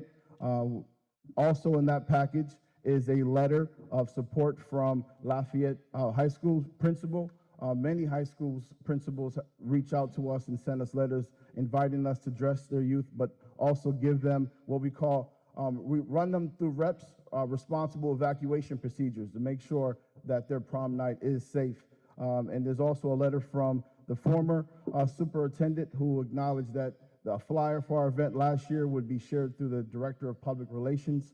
So that's something that we're hoping will continue this year. And the last two documents actually include official proclamations from the City Council of Buffalo recognizing Prom Fashion and Safety Week. The most recent from Mayor Sean Ryan says, whereas the intent of the Executive Chamber of the City of Buffalo celebrate the beginning of Prom Fashion and Safety Week, as well as the 4th annual I Promise program free suit giveaway, both events made possible by St. Brian Clothiers. So the I Promise program and Prom Fashion and Safety Week aim to help accomplish goals by focusing on prom night, one of the most anticipated milestone events in one high school's journey. The I Promise program free suit giveaway takes place at the Central Library in downtown Buffalo this Sunday, as well as continued throughout our storefront at 2824 Bailey Avenue at the HAP Foundation headquarters. At the giveaway, young men would not only be able to pick up their own prom outfits and have them tailored on site, but they will also receive clothing advice from the staff, as well as reminders of the pledge they took. So these are the pledge cards in partnership with many other local businesses, including the Provincial Council, that they all receive and they stick inside their coat pocket to remind them of their pledge. So this multi-day event, I'm still reading from the official proclamation for this year's Prom and Fashion Safety Week.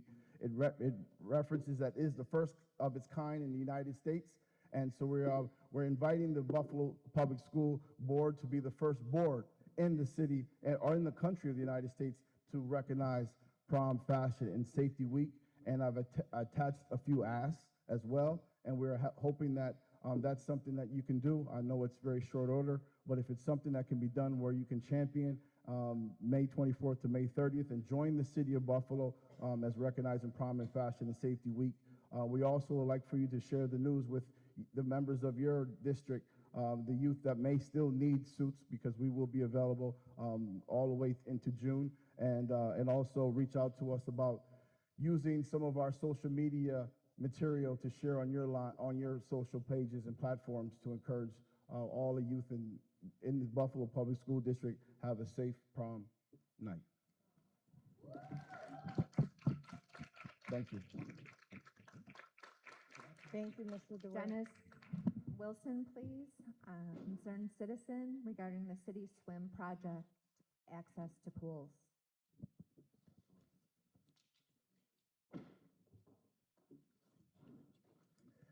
Good afternoon, board members.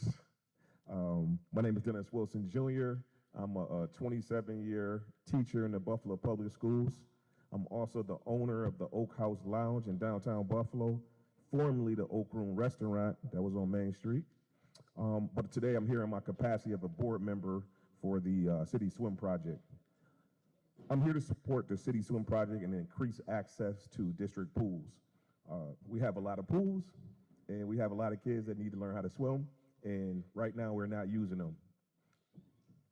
Something ain't right. Swimming is a life skill. It's not a luxury. Many Buffalo families don't know how to swim. A lot of people are scared of water, and we have an opportunity to catch kids at a young age and to kind of alleviate that. Formal swimming reduces drowning by 88%. This program helps save lives, build confidence, which is major within our kids. What people don't realize is a lot of our kids go to school and lack confidence. But when you have those skills, that changes your whole life. Right now, our program only operates at the Casanova pool, but we have way more demand and we have way more to do to try to get our kids. Also, our program is attached to USA Swimming. We don't know how many Olympians that we done missed in the last 10 years because we're not using the pools. We want the pools open for the schools, and let's connect. This is about equity, safety, and opportunity for Buffalo children. I respectfully ask that you allow us to connect and use the pools. As a parent said, and she had more experience than I do because she has kids in the actual program, but we want all board members to come down, check out the program for yourself, and hopefully we can make this happen. Thank you.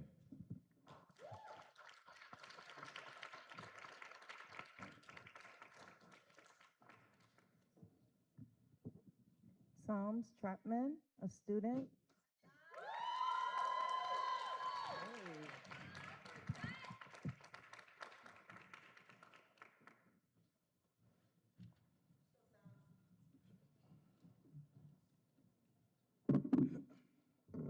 Hello, everyone.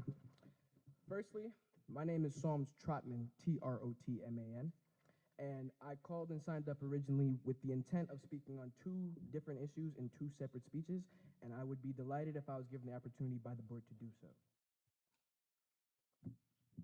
Okay. Right now, I'm here as a student representing the Teen Activist Project. I'm not here to argue that discipline shouldn't exist. I'm here to ask whether what we're doing right now is actually working and benefiting students. Because if suspension worked, I wouldn't be here before you today. The investigation by the New York Attorney General's office didn't just find differences, but patterns. Patterns where certain students are punished more, removed more, and given fewer chances to stay in the classroom. In some cases, Black students in Buffalo public schools were more than 6 times more likely to receive out-of-school suspensions than white students. 6 times. 6. That's not just a statistic, that's a system. Let's be honest about what suspension actually does. It removes a student from the one place they're supposed to learn. It does not teach them how to behave differently. It does not address why the behavior happened. It just sends them home and expects something to change, but nothing ever changes. And so, the same students come back, fall further behind, and get suspended again. That is not discipline, that's a cycle. And cycles like that don't just affect individual students. They affect classrooms, teachers, and the entire school environment. Because when students feel targeted or disconnected, behavior does not improve, it only gets worse. Now, I know there's a concern that reducing suspensions means lowering standards or losing control of classrooms, but that's not what's being asked of you here today. What's being asked is whether we're willing to use methods that actually work. Restorative practices, clear standards, accountability that keeps students in school instead of pushing them out. That's not being soft, that's being effective. Because the goal isn't to punish students better, but to reduce the behavior that gets them punished in the first place. And you don't get there by removing students from education, you get there by keeping them in it and addressing the problem directly. So my question for the board today is simple. Do we want a system that reacts to behavior or one that actually changes it? Because right now, the data shows we're reacting and students are paying the price. Thank you.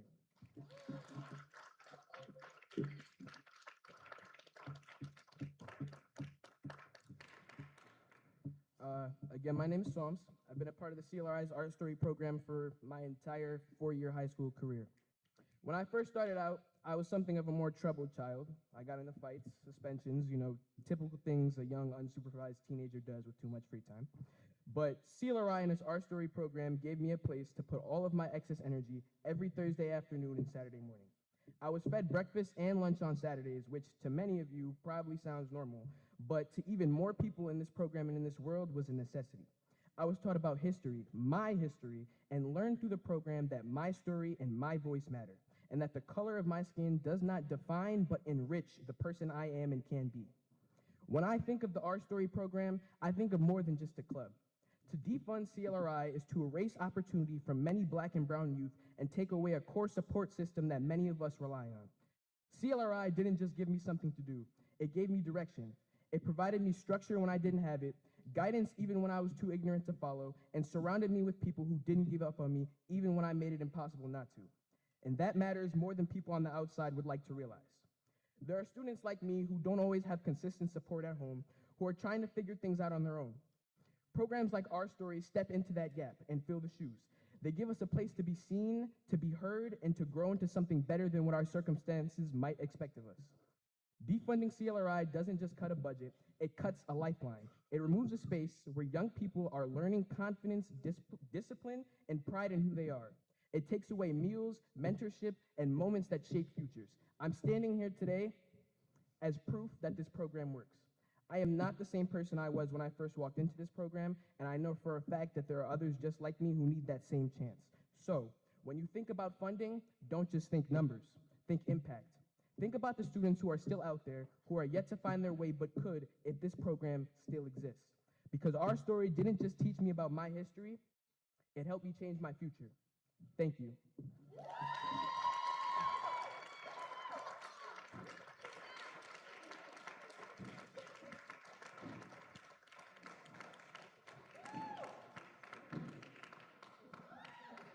Hello, our next student is, let's see, Anya Joseph, student. If you could please pronounce your name for me, thank you. Regarding mental health restorative practices. Thanks. Good evening, all board members, administrators, teachers, parents, and fellow students. My name is Anaya Joseph, and I am a current senior at City Honors School. Today, I would like to speak about the importance of mental health in schools. Students like myself currently face a tremendous amount of pressure. We are expected to balance academics, extracurricular activities, jobs, family responsibilities, and planning for the future, all while dealing with constant social pressures. Many students in the district are silently struggling with anxiety, stress, burnout, or depression while still trying to show up to school every day and do their best. As an international baccalaureate student, I myself have found it difficult at times to do my best with resources given to me. Mental health affects every sector of a student's life. When a student is overwhelmed emotionally, it becomes harder to focus in class, complete assignments, participate socially, and stay motivated. Behind poor grades or changes in behavior, there's often a student who simply just needs support. This is why mental health should be treated as a priority and not an afterthought. Schools have the ability to make a real difference by creating environments where students feel safe, supported, and heard. This can include providing access to counselors, teaching students about mental health, reducing stigma around asking for help, and making sure students know they are not alone. Sometimes, even small actions can have a huge impact. A teacher checking in with a student, a counselor listening without judgment, or simply knowing there's someone who cares can change a student's entire outlook. Post-COVID, my school had coping practices like mental health periods, discussion circles, and even yoga. But over the years, I have witnessed these rehabilitating measures disappear. As students, we are not asking for perfection. Today, we are asking for understanding and support. We feel that the district would be able to provide more trainings for staff, more mental health counselors, and more social workers. When schools prioritize mental health, students are more likely to succeed academically, build healthier relationships, and feel hopeful about their future, which is more important for our vulnerable youth. As students, we feel mental health is just as important as physical health, and every student deserves to feel valued not only for their achievements, but for who they are as people. Thank you all for your time.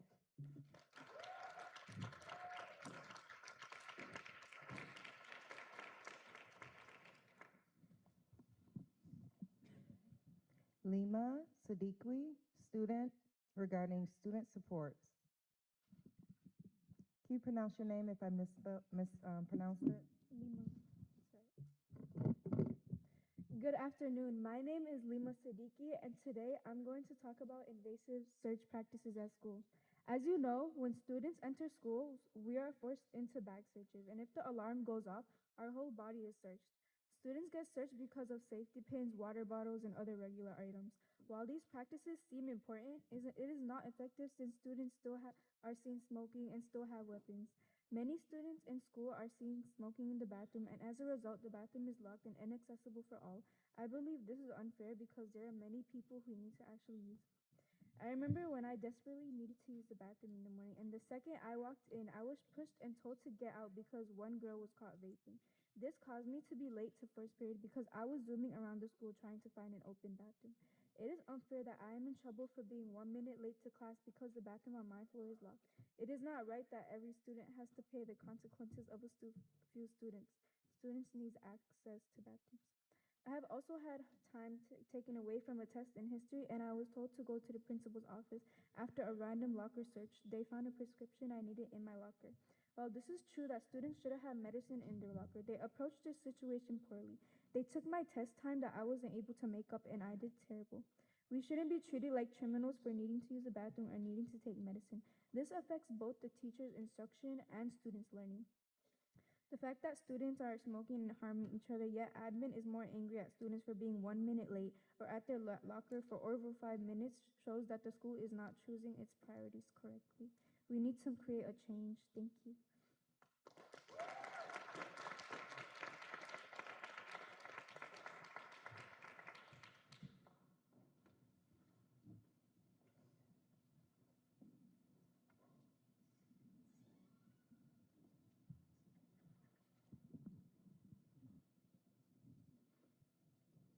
Mutatma Zarani regarding student supports.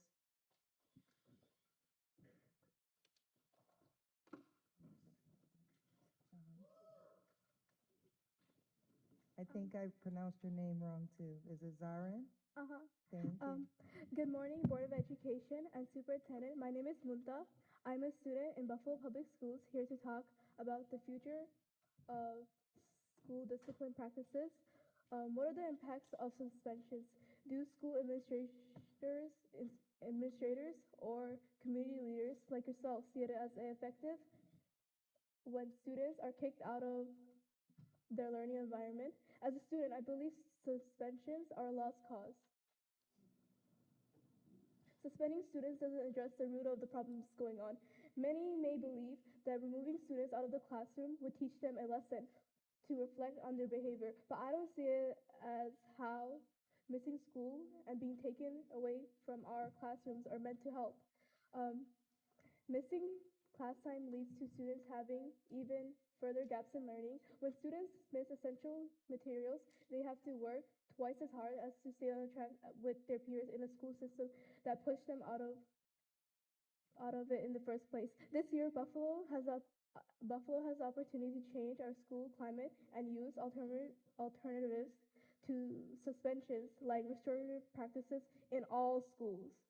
In the recent months, BPS has been immensely promoting increasing the attendance rates of BPS students. An example of this is how they are offering cash prizes to students with 0 absences during the school year. How is the same school district doing its utmost to maximize attendance rates while suspending a third of its students' population? It seems counterintuitive.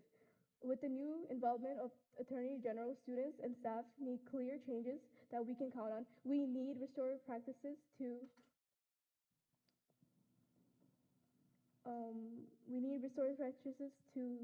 students' misbehaviors and access to mental health resources.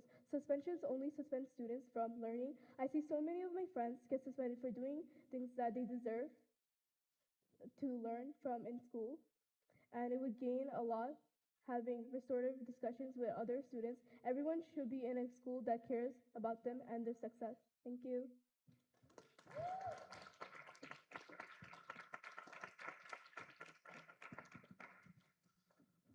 Speaker is Brian Gonzalez, concerned citizen about the city swim project, access to pools.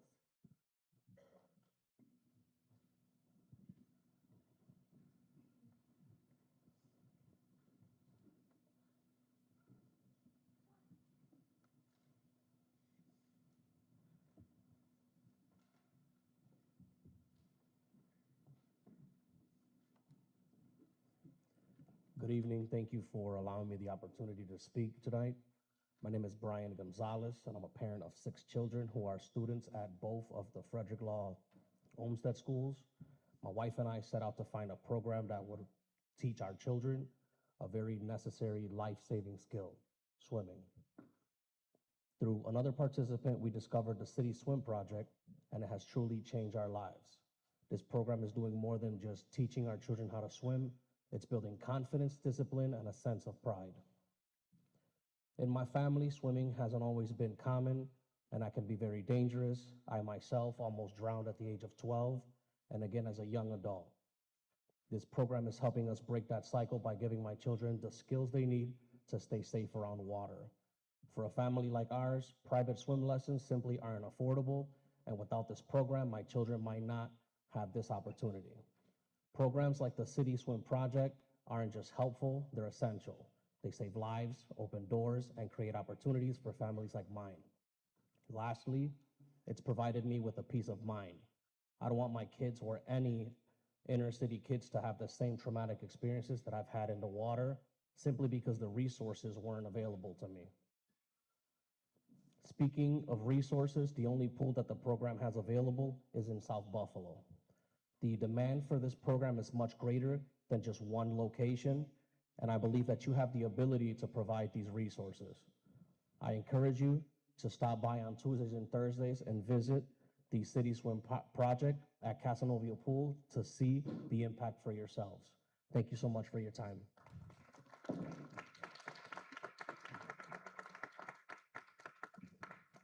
Najib Hussein, a student on solutions, not suspension.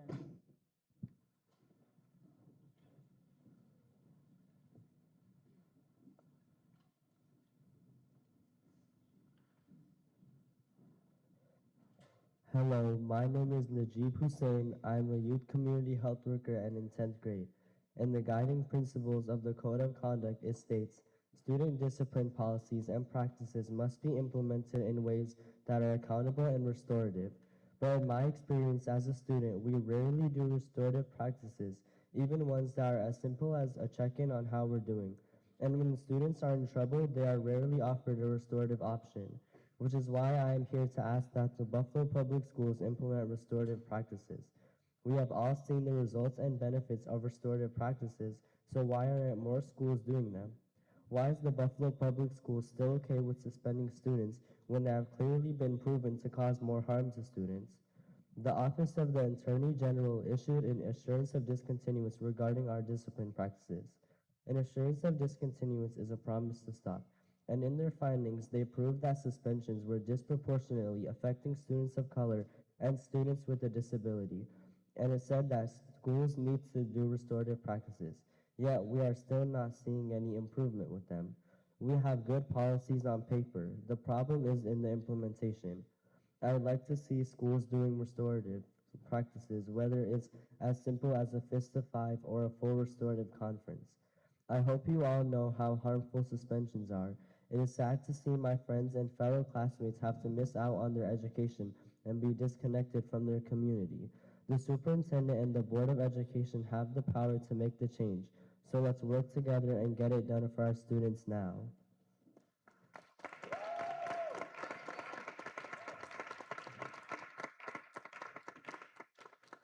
Next up is LOL Baum, student regarding healthy students. Sorry. Hello guys, my name is Aluel Bohm and I'm a youth community health worker. I chose this topic, healthy students, because it is Mental Health Awareness Month, and throughout this whole month, not once has any of my teachers stopped the class just to do a simple check-in, ask how I am, or even do a simple fist of 5. And I say this because it doesn't have to be Mental Health Awareness Month just to sit and ask if I'm okay. And I want to tie the topic of suspensions and mental health together because when students are suspended, mental health really does play a part. I've seen it happen in schools all the time. I've seen it happen to my peers. I've seen my friends be suspended for little as 3 days and come back not the same. They're isolated, their anxiety is higher, and it's just very sad to see. How can you be a district that sits here and says attendance matters when you're suspending all these students? How can we stop the school to prison pipeline when we're suspending these black and brown boys at an alarming rate?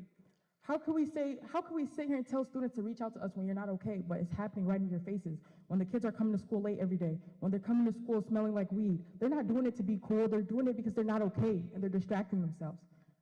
you guys are not like, it's not like you guys don't see it. You guys are choosing not to see it. And I'm asking you guys to open your eyes and just be connected with the students and see that these kids are not okay. That's it, and thank you.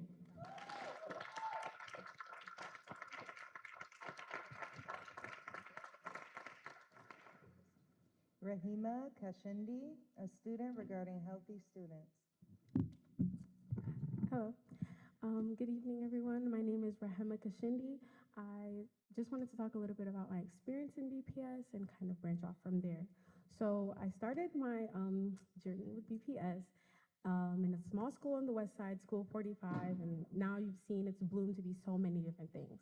I moved on into Hutch Tech, and at my years at Hutch Tech, I was involved like a lot with CLRI and Our Story Project, as well as the Community Health Worker Network of Buffalo.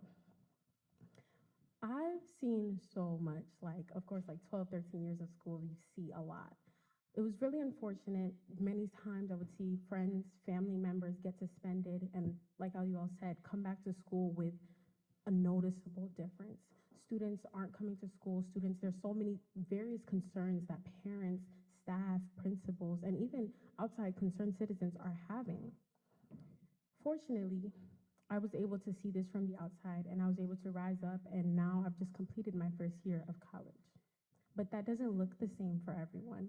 This disproportionality doesn't just impact the students who are suspended. This impacts their families, their communities.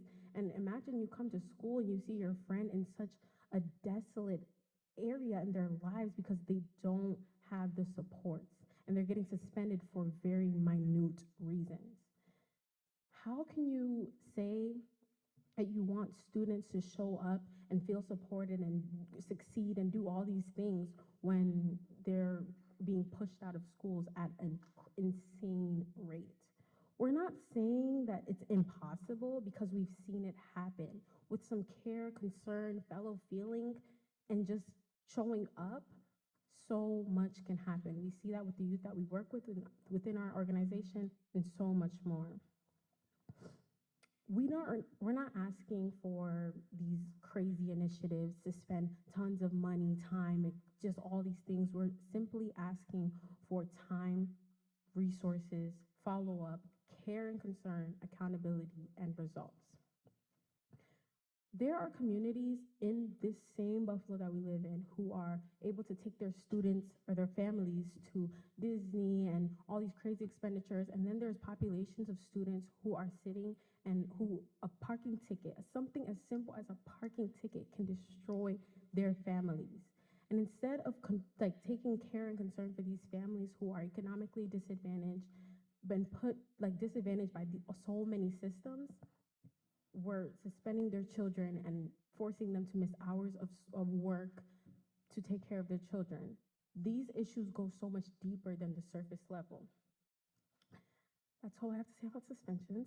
But I also wanted to come and speak a little bit more about CLRI and OSP. I was in OSP for 3 years of my college or my high school experience, and what I will say is that it's given me voice. It's taught me how to be in spaces, how to communicate how I feel, and just to recognize that this world is so much bigger than Buffalo has to offer.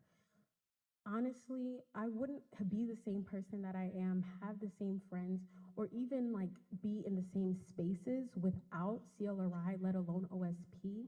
The opportunities that I was given, even to just travel 4 hours out the way, 5 hours, 6 hours to go to Philly to see what they're doing there, what's happening on the ground there, the history and the richness that is happening just around us that a lot of us aren't exposed to.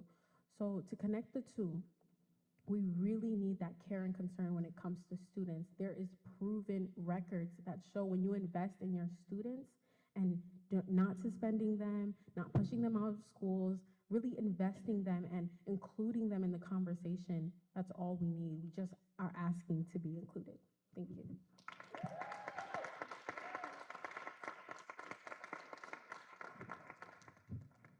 And closing out our speakers tonight is Jessica Bauer-Walker, parent, regarding healthy students. Good evening. I'm going to start us out with a poem, Tired by Langston Hughes. I'm so tired of waiting, aren't you, for the world to become good? and beautiful and kind, let us take a knife and cut the world in two and see what worms are eating at the rind. We are really leaderful. I am so inspired to see our students tonight being very clear about what is happening in our schools and what they need. Some of us as adults are listening to them. We have to stop being performative and start being transformative. When we start out our board meeting with a land acknowledgement and we're cutting the Native American Resource Program, there's a disconnect there.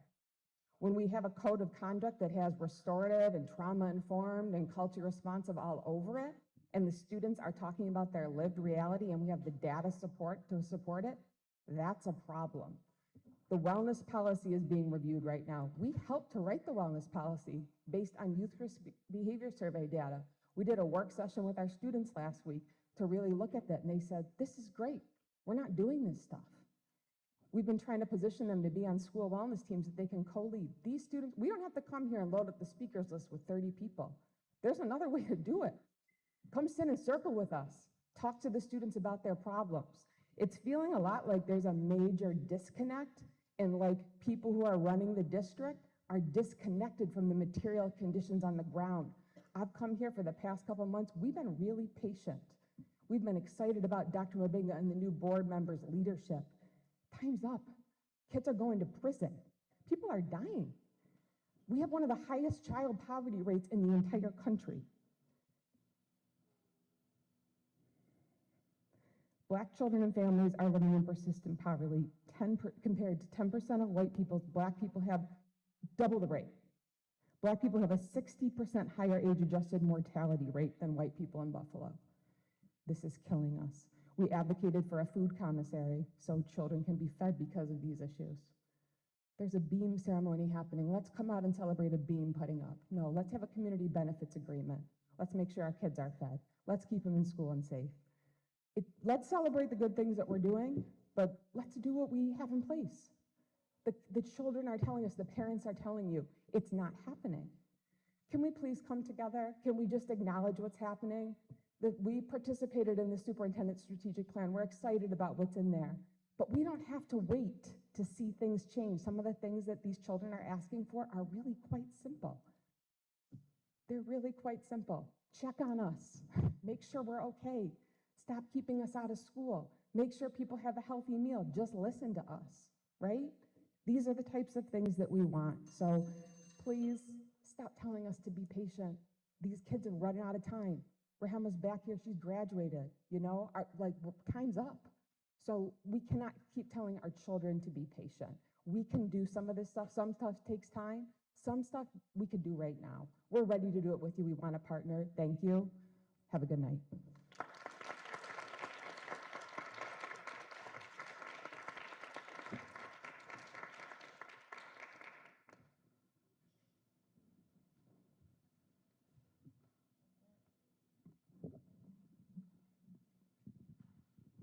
Okay, thank you, speakers. Before Dr.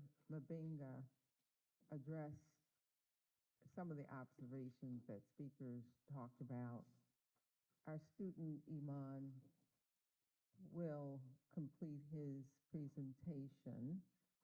I didn't realize that he had not, but this is his opportunity. I'll hand the mic to Ms. Sanders for our presentation.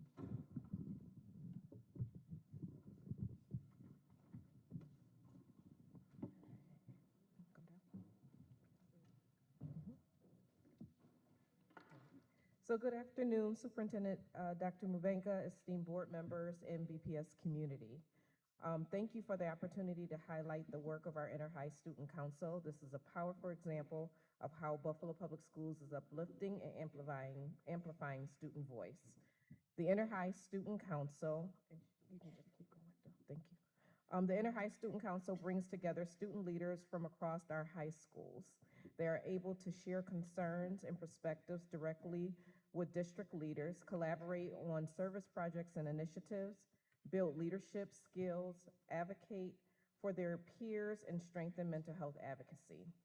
Throughout the 25-26 school year, Interhigh Student Council has engaged in a range of meaningful experiences, including participating in leadership conferences, direct engagement with Superintendent Dr. Mubenga, board members, and the City of Buffalo Common Council members. Mental health focused programming and conferencing, and community-based discussions. These opportunities provide students with both leadership exposure and a platform to influence decisions that impact their school experience. What is most powerful is that Interhigh Student Council priorities are student identified. This year, student focused on increasing awareness and access to the Interhigh Student Council across all high schools, ensuring high schools are represented and engaged, expanding communication through social media and outreach, and addressing real student concerns such as food insecurity and vaping prevention. These priorities demonstrate students' commitment not only to themselves, but to their peers and community. Students translated their priorities into action. This was accomplished through a district-wide food drive. Students collected over 800 pounds of donations, helping to provide nearly 700 meals to families in need. They launched communication tools, Interhigh Student Council interest form, Interhigh Student Council webpage, social media presence to ensure accessibility and engagement across the district. These efforts highlight how student leadership can directly support both school climate and community well-being. Students shared one consistent message that leadership is about showing up, representing others, and ensuring their voices are heard. This work would not be possible without the support of our dedicated Interhigh Student Council advisors, our BPS that are spread across our BPS high schools, district leadership, and the Board of Education. Thank you for your continued commitment to supporting student voice. Thank you for believing in our students and providing opportunities for them to lead, advocate, and make a difference. Thank you. We just have thank you. We have a quick promo video that we are sharing with all schools. It'll also be on our Interhigh webpage. And this is just to encourage more students to be a part of the Interhigh Student Council. Thank you.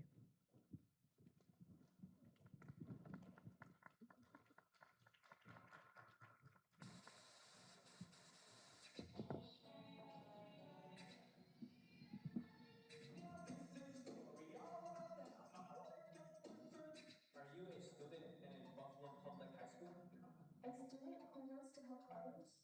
A student with a voice? A student who wants to make a difference? A student who wants to lead? A student with ideas to improve your school or even your whole district? Well, if you join Interhigh Student Council, you can. You can. You can. You can. As a member of Interhigh Student Council, I advocate for student needs. I work with district leadership, including the superintendent. I amplify student voices. I create opportunities for community service, school reform, and stronger student-district relationships. And our elected president? As a board member, they bring our ideas directly to the Buffalo Board of Education. Now it is your turn to be a voice. Be a leader. Be the change you want to see in the world. Get started today by scanning the QR code on your screen.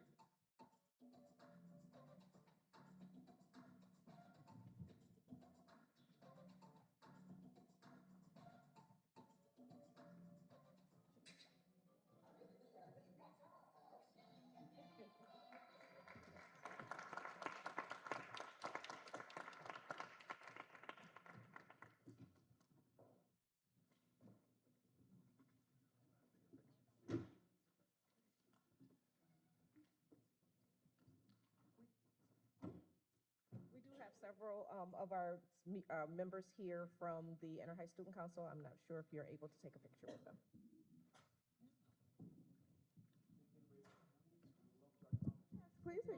Please stand up. Thank you. Say their names.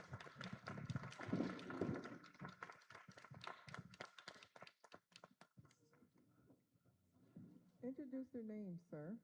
Their names? Yes.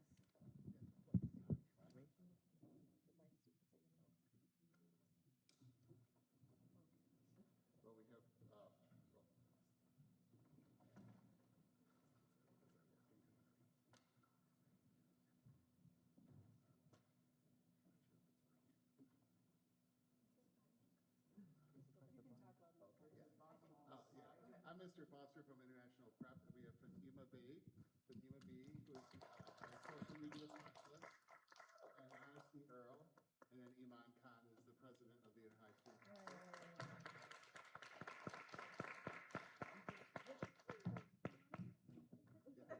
Samari artist was here, but she had to go. I'm Wendy Brennan. I'm the advisor at McKinley. We had an event at McKinley today, so many of my students were involved in that event, so none of them are here, unfortunately. Thank you, guys. Thank you so much.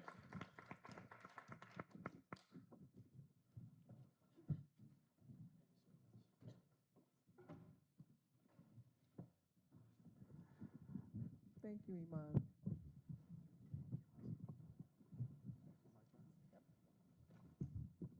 All right, thank you, Board President. Thank you to all our students for staying up till this time. I know you probably had a long day. Thank you to our staff that are here, parents, community members, and all the partners. I just want to start off by saying that I heard you. I'm not going to be able to make comment for every single topic that came up, but I just want to say that I heard you. We pretty much have the same goal. We really want to make sure that our students are educated in a very conducive environment, that we need to prepare them to make sure when they leave us, they're ready to be successful. But let me just say this, as we're going to talk about a little bit about budget. We had a deficit of about $78 million last year. The budget that I'm proposing for the board to vote on it today is $66 million. That's a reduction of $12 million. That's huge. Now, we gotta keep in mind where we're getting our funding when it comes to supporting our staff, students, and different programs that we have. We get funds from the state, but we also need to know for the last 15 years, for the funds that we get from the city has been flat, which is pretty much based on property taxes. It's been really flat. But we have the obligation to honor about 11 unions that we have to be able to negotiate with them. But the city funding has been really flat. We gotta keep that in mind. When it comes to sales tax that we're receiving from the county, that can go up, but it's not really significant compared to the needs that we have. I say all that to say this. It's not pleasant for superintendent to cut any positions.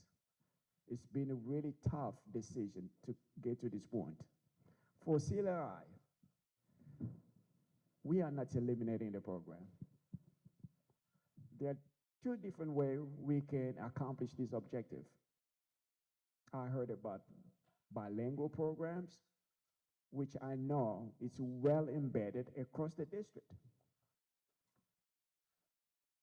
There are other ways that we can accomplish that objective. If we had unlimited funds, I know how important CLI is in a district that is about 80% student of color. We're not going to cut those programs. We are just shifting the direction, and we want you all to give us a chance to see in a year how well we're going to do this program. A lot of programs that has been mentioned, they were not cut. What I would like for you to do, I'm gonna make my staff available, especially Chief Botticelli. She can go back there and just have a conversation. There are some numbers out there that can also be misleading. Let's have a conversation. Nobody really want to cut the programs that is helping our students. Regarding ICE, we have given clear guidance to our schools. We have gone beyond even to reach out to our elected officials when we had situations.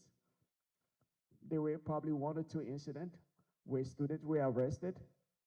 We called mayor, we called the Department of Education, commissioner. They were able to get involved, and I know for sure one of those students were able to get him back.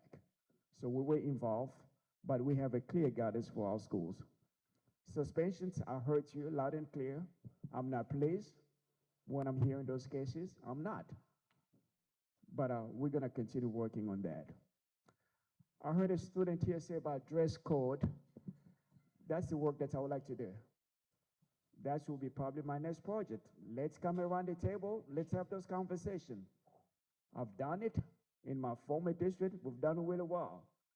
I don't want those suspension rates to go up because of dress code. We can agree or disagree on how our students need to dress. But that's a conversation that we can have around the table, having a task force to be able to look at that.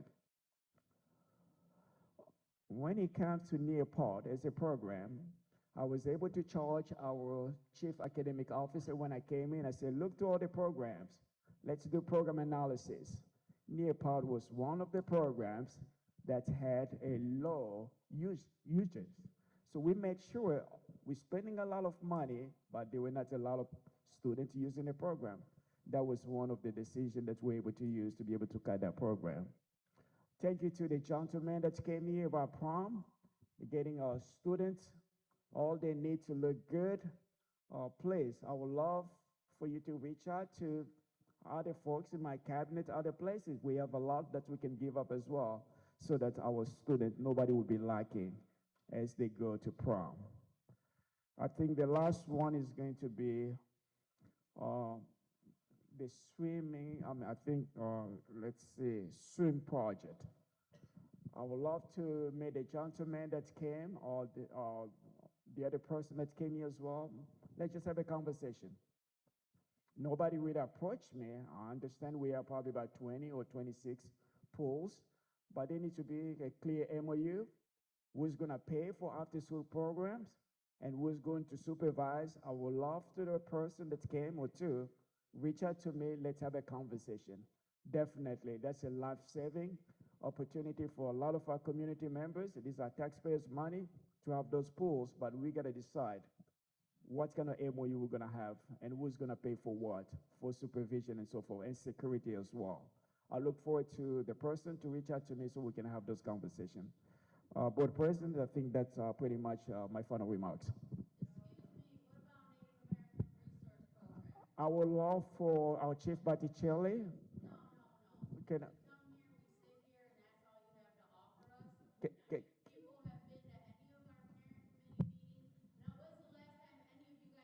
First of all, let the superintendent, give him that respect to at least comment, and then you can get yours.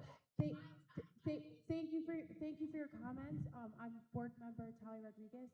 I would love to just talk to you after the meeting if that's okay.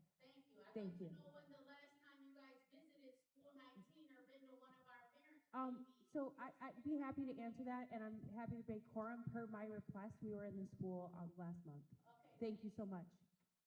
All right, my final comments, I'd like to make myself available to come out there if you want to have a conversation with them. Thank you.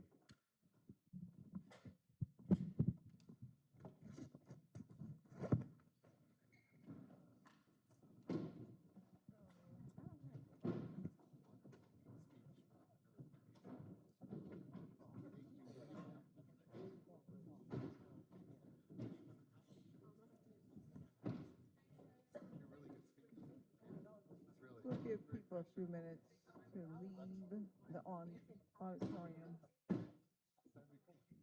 and then we'll proceed. So show up on time for things, please. I showed up on time for this. You did? You showed up on time.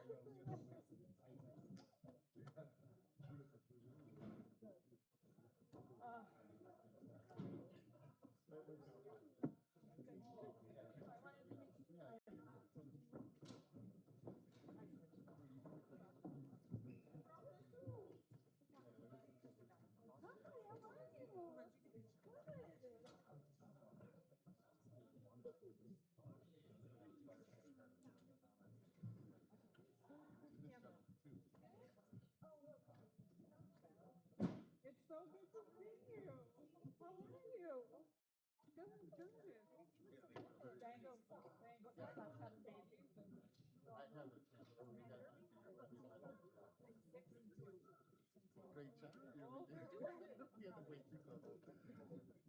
It's very patient, though. He was good.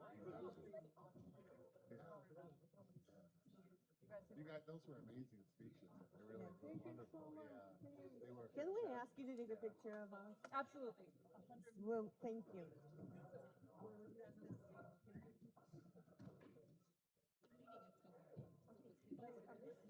Oh yeah, we'll go.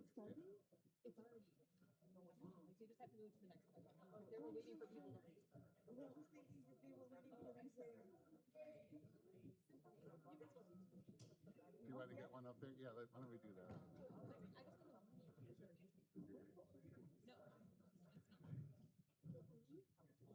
All right, we'll get this. So,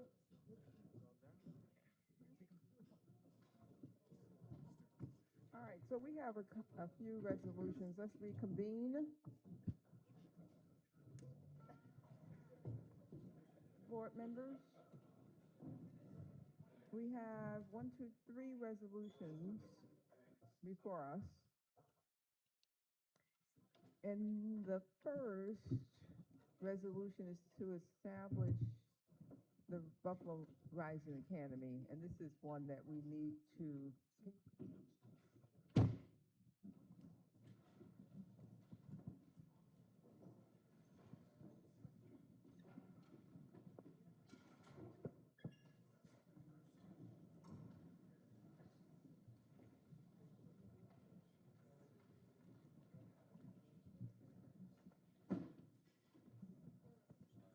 okay, we will now consider the board resolutions.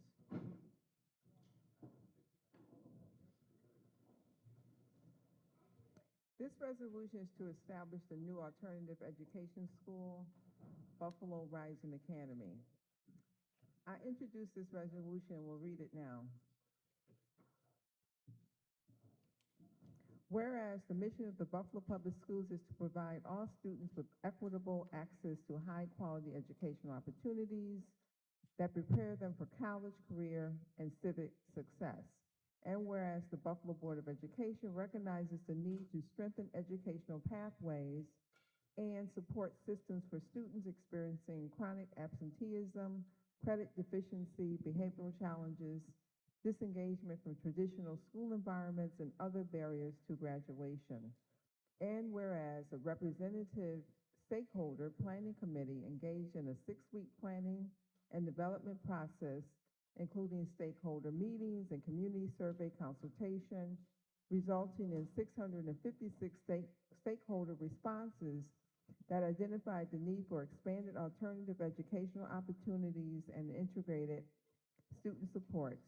And whereas data reviewed by the district demonstrated significant disparities in graduation rates, attendance rates, and dropout rates among students enrolled in current alternative education settings, highlighting the urgent need for innovative and student-centered programming. And whereas the proposed Buffalo Rising Academy is designed as an innovative alternative high school model that will provide flexible scheduling, competency-based instruction, intensive credit recovery, project-based learning, workforce development opportunities, career and technical education, CTE, high school equivalency pathways, restorative practices, and integrated social, emotional, and mental health supports. And whereas the Buffalo Rising Academy will operate through a trauma-informed, restorative, and relationship-centered framework that prioritizes student voice, family engagement, individualized learning plans, equitable access, and strong community partnerships. And whereas the proposed program will include expanded operating hours, individualized academic pathways, workforce aligned programming, wraparound supports, and strategic partnerships with higher education institutions, employers, and community-based organizations. And whereas the Buffalo Rising Academy will serve overage and undercredited students, students experiencing chronic absenteeism or disengagement, youth returning from justice involvement, parenting students, students balancing employment responsibilities and learners seeking alternative pathways aligned to career or post-secondary goals. And whereas the proposed implementation timeline includes planning, staffing, partnership development, curriculum alignment, and systems design during the 2026-27 school year, with an anticipated program launch in September 2027 for initial cohort. And whereas the superintendent of schools has recommended the establishment of the Buffalo Rising Academy as part of the district's continued commitment to equity, student success, and graduation attainment. Now, therefore, be it resolved that the Buffalo Board of Education hereby authorizes the establishment of the Buffalo Rising Academy as a new district alternative school program effective September 2027.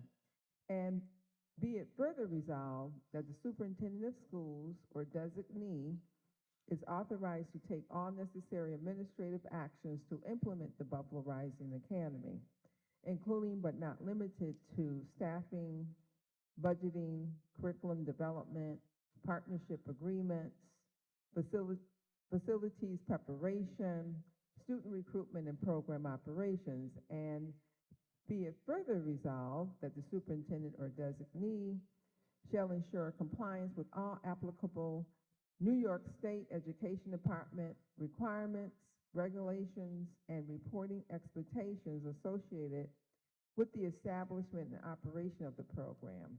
And be it further resolved that the district administration shall provide periodic implementation and progress updates to the Board of Education regarding enrollment, staffing, student outcomes, partnerships, and program effectiveness measures associated with the Buffalo Rising Academy, adopted this 20th day of May 2026 by the Buffalo Board of Education. General Counsel, should we have discussion or you want to poll? Sorry. You can get a motion to adopt the resolution, have a second, have any discussion, and then you can take the roll. I can take the roll call vote. Okay. Can I get a motion? Everhart? Right. And Wright. All in favor? Aye. What? I apologize. Point of clarification. It was, you would take a motion to adopt the resolution, you would get a second, then there would be, if there's any discussion, and then I would take a roll call vote on the resolution. So I Okay. apologize for that. Any discussion? All right, Counsel, you want to take a poll? On the motion to adopt the resolution establishing the new alternative school, how do you vote? Board Member Bowen? Yes. Vice President Everhart? Yes. Board Member Hawkins? This isn't the MOU portion of it, is it? It's just the name of pathways, correct? This is the resolution that establishes the new alternative school. There's another resolution that will be for naming the alternative school. This establishes the school itself. Okay. All right, so how do you vote? Yes. Board Member McCacken? Yes. Board Member Rodriguez? Yes. Board Member Scott? Yes. Board Member Wright? Yes. Vice President Zulich? Yes. And President Evans Brown? Yes. The motion unanimously passes. Thank you. So I'm going to go back. We have before us a resolution to approve the nominations for the Board of Education's Commission on Ethics for the 26 to 29 term. Can I get a motion to approve the nominations? Zulich, Scott. Any discussion? General Counsel, please poll. Thank you. On the motion to approve the nominations for the Commission on Ethics, how do you vote? Board Member Bowen? Yes. Vice President Everhart? Yes. Board Member Hawkins? Yes. Board Member McCacken? Yes. Board Member Rodriguez? Yes. Board Member Scott? Yes. Board Member Wright? Yes. Vice President Zulich? Yes. And President Evans Brown? Yes. Unanimously passes. Thank you. We also have a resolution to officially name the new alternative education school, Buffalo Rising Academy. Board Member Scott introduced this resolution. Board Member Scott, will you please read the resolution? Because it's somewhat redundant with the other resolution, I am going to skip to the resolves, if that's okay. Thank you, Chief Scarpini. Now therefore be it resolved that the Buffalo Board of Education hereby waives the standard naming procedure outlined in Board Policy 5631 and invokes the alternative procedure due to the timeline considerations, and be it further resolved that the official name of the new alternative education school scheduled to be open in August 2027 shall be Buffalo Rising Academy. Be it further resolved that the Board of Education affirms this name reflects the vision of renewal, growth, resilience, and opportunity for students served through alternative education pathways. And be it further resolved that the superintendent or designee is authorized to take all necessary actions to implement the school name across district communications, branding, and operational systems. And be it finally resolved that this action and its rationale shall be entered into the official minutes of the Buffalo Board of Education. Thank you. Can I get a motion to adopt this resolution? Zulich and Bowen. Any discussion? General Counsel, please poll the board. Thank you. On the resolution on the motion to adopt the resolution naming the alternative school Buffalo Rising Academy, how do you vote, Board Member Bowen? Yes. Vice President Everhart? Yes. Board Member Hawkins? Yes. Board Member McEachen? Yes. Board Member Rodriguez? Yes. Board Member Scott? Yes. Board Member Wright? Yes. Vice President Zulich? Yes. And President Evans Brown? Yes. Motion unanimously passes. Thank you. We also have a resolution honoring the victims and survivors of the May 14, 2022 Tops Massacre. Board Member Wright introduced this resolution. Board Member Hawkins also introduced this resolution. Which of you will read? I got it. Okay, Board Member Hawkins. Okay, co-sponsored by Board President Dr. Kathy Evans Brown, East District Vice President Janita Everhart, at-large Vice President Adriana Zulich, at-large Board Member Larry Scott, at-large Board Member Talia Rodriguez, Larry Scott, at-large Board Member Talia Rodriguez, West District Board Member Eric Bowen, Park, aka South District Board Member Cindy McEakin, North District Board Member, and Ferry District Board Member Stefan Wright. Myself, Central District Board Member Lewis Hawkins. Whereas on May 14, 2022, the City of Buffalo experienced a horrific act of domestic terrorism and racial violence at the Tops Friendly Markets on Jefferson Avenue that claimed the lives of 10 innocent community members and injured several others. And whereas the victims of May 14th tragically were beloved mothers, fathers, grandparents, church members, neighbors, mentors, veterans, and community leaders whose lives and legacies continue to impact the City of Buffalo and Buffalo Public Schools. And whereas many Buffalo Public School students, families, staff, community members were directly affected by this tragic, this tragedy through personal loss, trauma, grief, and ongoing emotional hardship. And whereas the Buffalo Board of Education recognized the importance of acknowledging the last impact of racial violence and ensuring that the victims and survivors of the May 14th tragedy are never forgotten.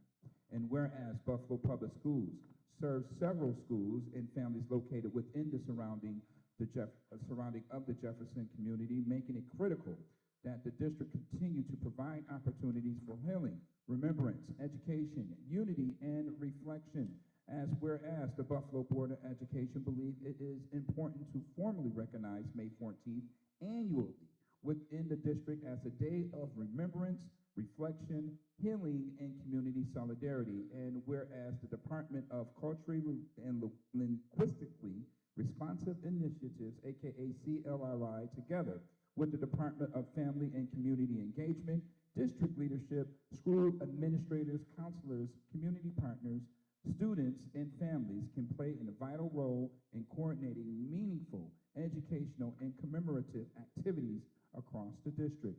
Now, therefore, be it resolved that the Buffalo Board of Education hereby recognizes May 14th annually as a district day of remembrance in honor of the victims, survivors, families, and community impacted by the May 14th, 2022 Tops Massacre.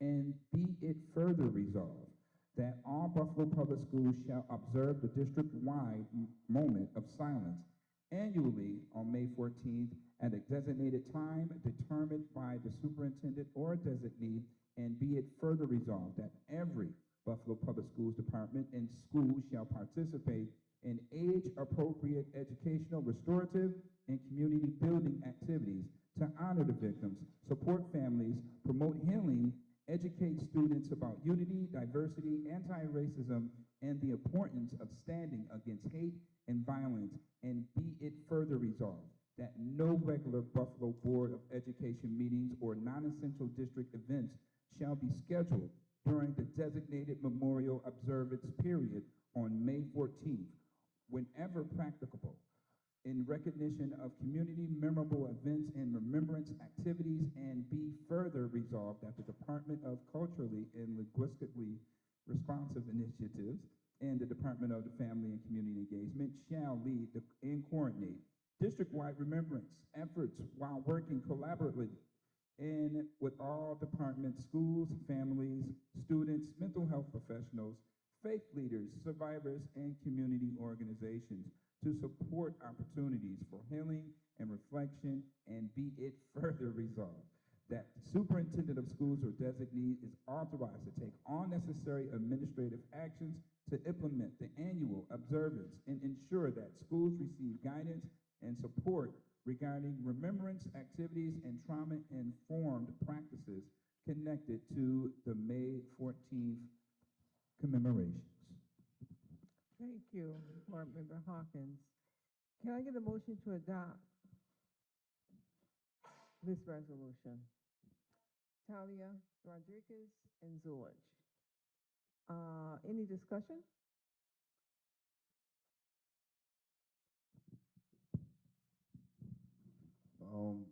I would just like to thank my board colleagues for helping me and Board Member Hawkins bring this resolution to pass to support our community, to give hope and to offer some type of healing to our community, our students, our parents, our staff.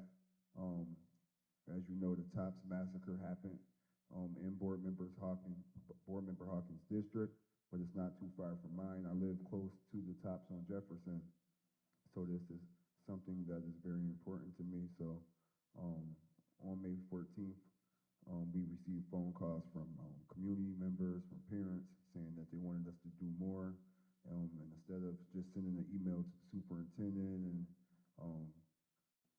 trying to cause some type of chaos, we just put together a resolution to try to support the district moving forward. So again, I would like to thank the superintendent for supporting this resolution. I would like to thank the board leadership and the whole board entirely for supporting this, and hopefully moving forward, our district can do something big to support our students and the whole district in the whole. Thank you.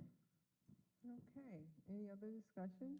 If not, General Counsel, please poll the board. On the motion to adopt the resolution honoring the victims and survivors of the May 14th, 2022 Tops Massacre, how do you vote? Board Member Bowen? Yes. Board Member Hawkins? Yes. Board Member McCacken? Yes. Board Member Rodriguez? Yes. Board Member Scott? Yes. Board Member Wright? Sorry. Yes. Vice President Zulich? Yes. And President Evans Brown? Did you say me? Yes. Yes. Yes.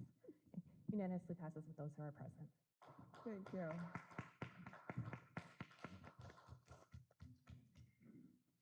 Thank you, Counselor. We will now consider item 23E, the 2026-27 Buffalo Public Schools General Fund Budget and Addendum.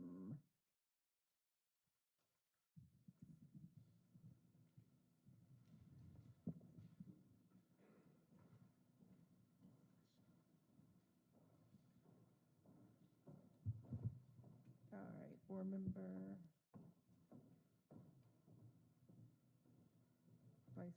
President, I just introduced the 2026-27 Buffalo Public Schools General Fund Budget and Addendum. Any discussion? Board Member Rodriguez. I just want to thank the superintendent and our BPS team for their fantastic work.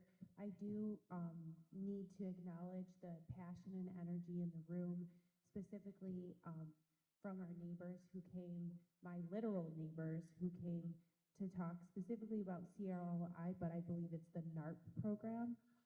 So I just wanted to say that I am excited about the progress of the district, about the superintendent and his team's ability to reduce the debt, but it is now going to be and was part of our charge, superintendent, to meet with community to understand how we can restore and maintain a level of service to the community, and an acknowledgement on my part about how important NARP is, especially to our Indigenous and West Side community.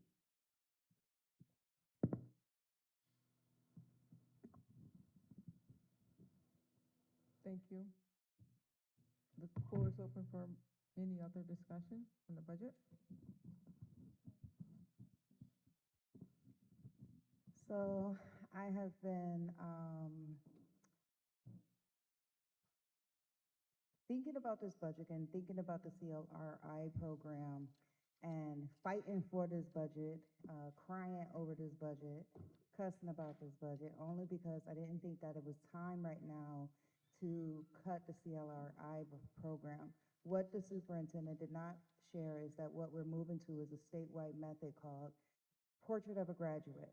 The centerpiece of Portrait of a Graduate is to have a culturally responsive school district, right? So most of you are familiar with Portrait of a Graduate. I feel like CLRI informs Portrait of a Graduate in the sense that it shows the state that we are leaders in this, and this is what we do.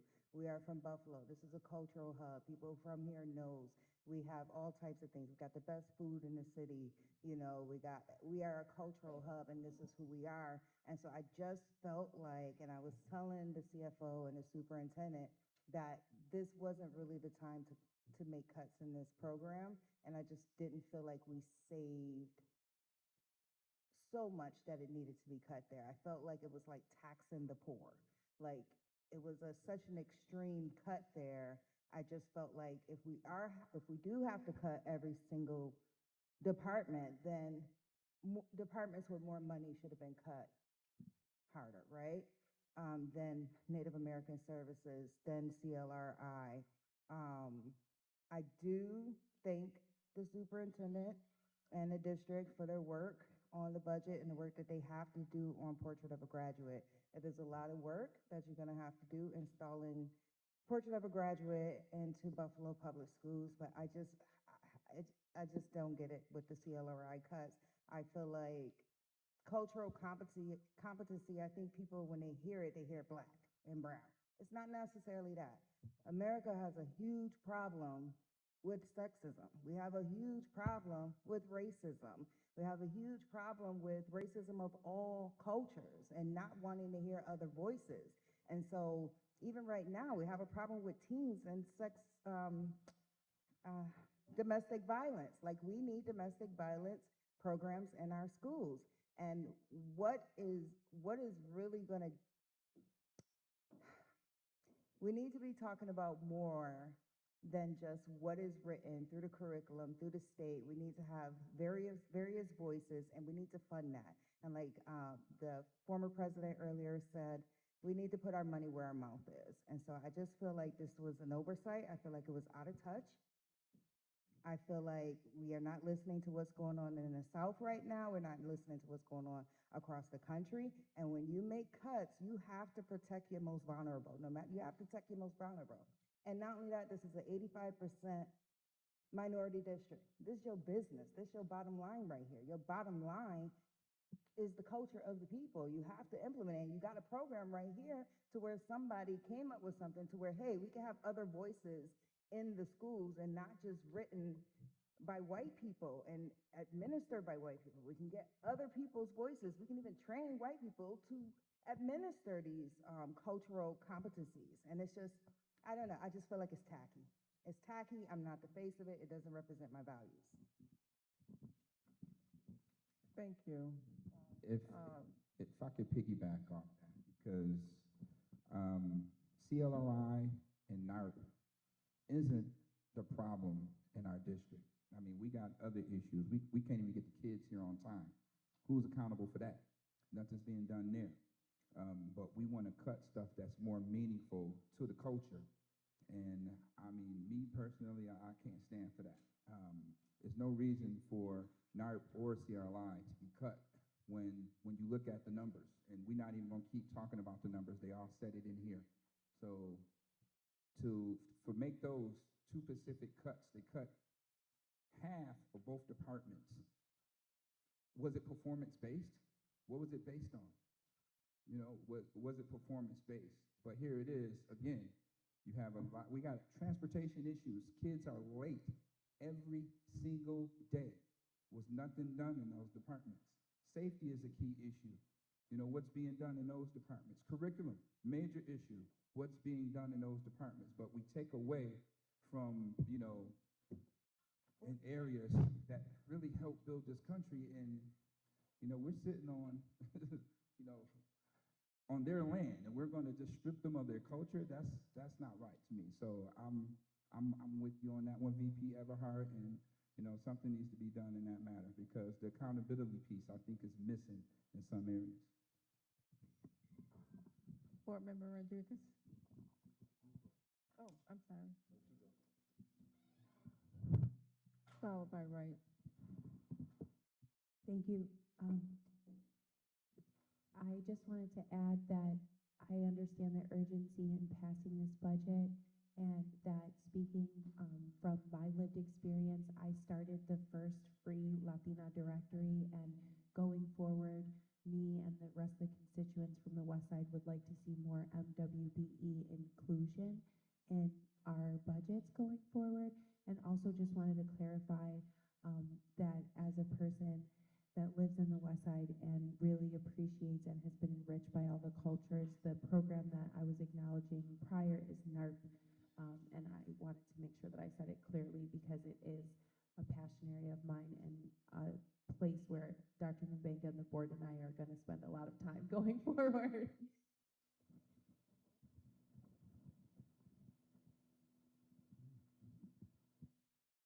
So the reality is there's a parallel. Buffalo has always been a racist town, and quiet, in contrast, the reality is that we're the top third poor city in the country. And so when you talk about culture in our schools, the two programs that we're talking about now are critical. And so I understand that you're trying to align, you know, CLRI and the Native American Community Services throughout. The reality is that the community wants to see a department that is critical to what we're talking about. So there's a parallel out there and to what we're doing in our schools. And it's not just about Black and brown children, it's about all children. Because as Janita said, the portrait of a graduate is central. The central core is preparing our children, Black, brown, white, etc., to be ambassadors in a worldwide view. That they're going out there and they're not going to, I'm sorry? Global citizens, it says. Thank you.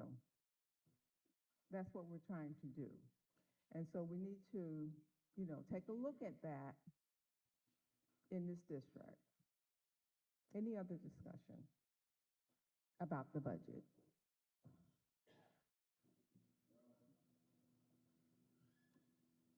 I mean, yeah, there are some minor concerns on certain areas. Just in my district, you got over 1,000 students at Hutch Tech.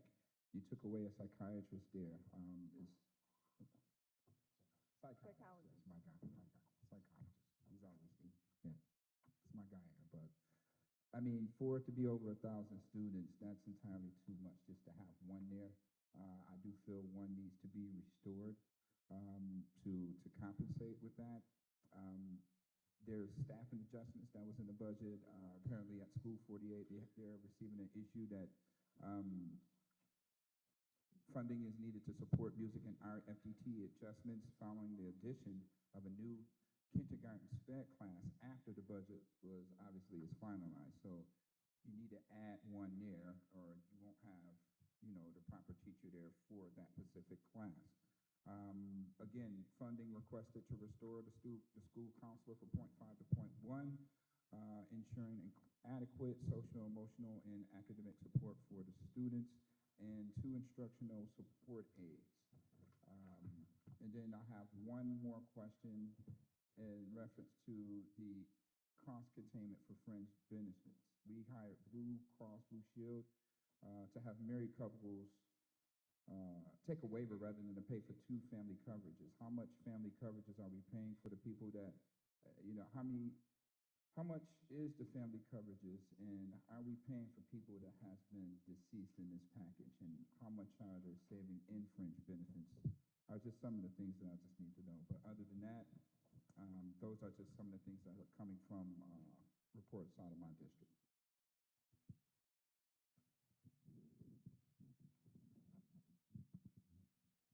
Thank you. Board Member Rodriguez.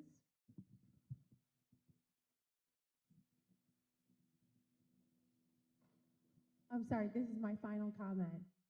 I just wanted to say in my prior comment and my passion for MWBEs, I would also like to see us doing business with businesses that were started by Buffalo Public School students and their family members. I'm really passionate about making sure that our spending reflects our neighbors and their effort that they put in the local economy. So I wanted to add note that I'm very interested in MWBE spending, but duly in spending money with businesses that were started by our Buffalo Public School students. And I promise this is my last comment, everyone. Thank you. Okay. And I just want to apologize to Dr. Mubenga and his staff. I have been very angry over this topic, but I think what happened and where the miscommunication happened is after the budget was proposed, next year, we did talk to Dr. Mubenga about this, so next year we will have a different process to where we are able to talk about the budget in a work session form, I believe, or some type of hearing, and then the community next year will also be able to talk to Dr. Mubenga and CFO, his team, sorry, about the budget. So that way it's not this, yeah, I mean, it's not all of this animosity, right? So now that Dr. Mubenga has presented his proposal, the board has been able to talk to Dr. Mubenga about our priorities for either our districts or the district at large, and then the community will be able to respond to the budget as well, and then Dr. Mubenga will then be able to see the values and the priorities of the community and the board, who is ran by the community, and then present the budget. And I think that's just where we missed this year. So sorry for the animosity, but if you just say rubber stamp, it ain't happening. And I think, to add to what Vice President, I'm going to call you Zulik, Everhart is saying, we are elected officials from across this district, and we represent and advocate for our constituents. We are in the trenches. We're there. And so we get the phone calls, we get the emails about cuts that folks don't want to see. So yeah, we get mad, we cry, we have emotions, and so forth.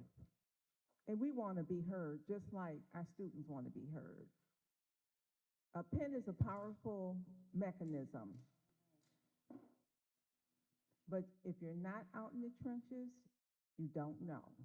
We want to be heard. And this is our opportunity to address the district and to address those who don't know we have a voice and a pen to make a difference. So with that, any other comments about the budget? All right, if not, can I have a motion to approve the 2026-27 Buffalo Public Schools General Fund Budget and Addendum? Scott? Bowen? General Counsel, please poll the board. On the motion to approve the 2026-2027 Buffalo Public Schools General Fund Budget and Addendum, how do you vote? Board Member Bowen? Yes. Vice President Everhart?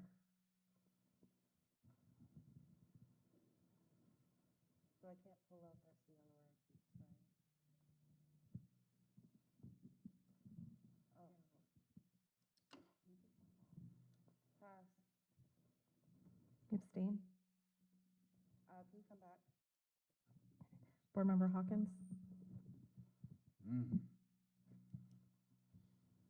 Mm. We approved this, then we can't sit and talk at the table about CLRI, then, people done came here and wasted their time. So, I mean, we need something contingent that, we need to fix that. I know we can't fix it in its totality on all of the members and the positions that got cut, but we need to save face in those programs to some degree, to some magnitude in reference to, having some integrity about this. But if we can get some contingency on, restoring some of those positions, I know we can't save them all, but we have to start somewhere.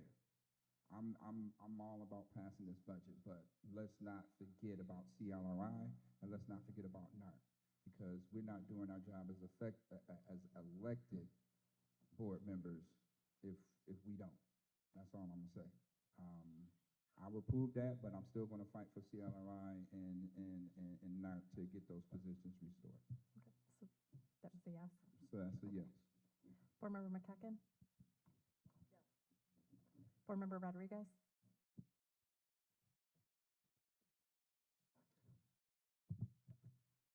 I second Board Member Hawkins' concerns, but I vote yes.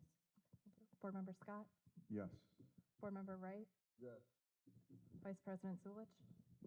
Yes. President Evans Brown?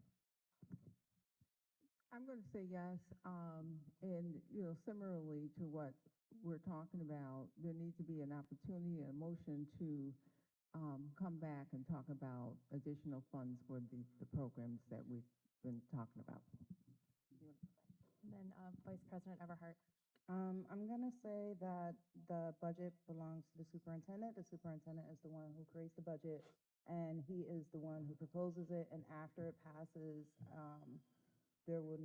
I don't think there will be much flexibility to talk about CLRI other than what we have been able to get back, which was the field trip money, and we were able to get back a supervisor. So,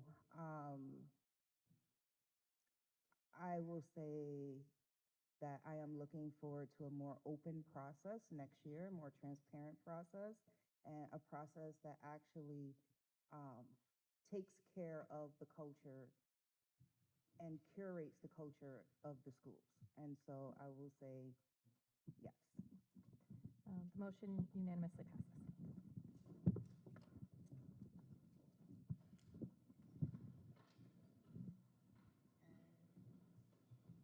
Okay, so Big shoes, boy. now we will proceed to the superintendent's update.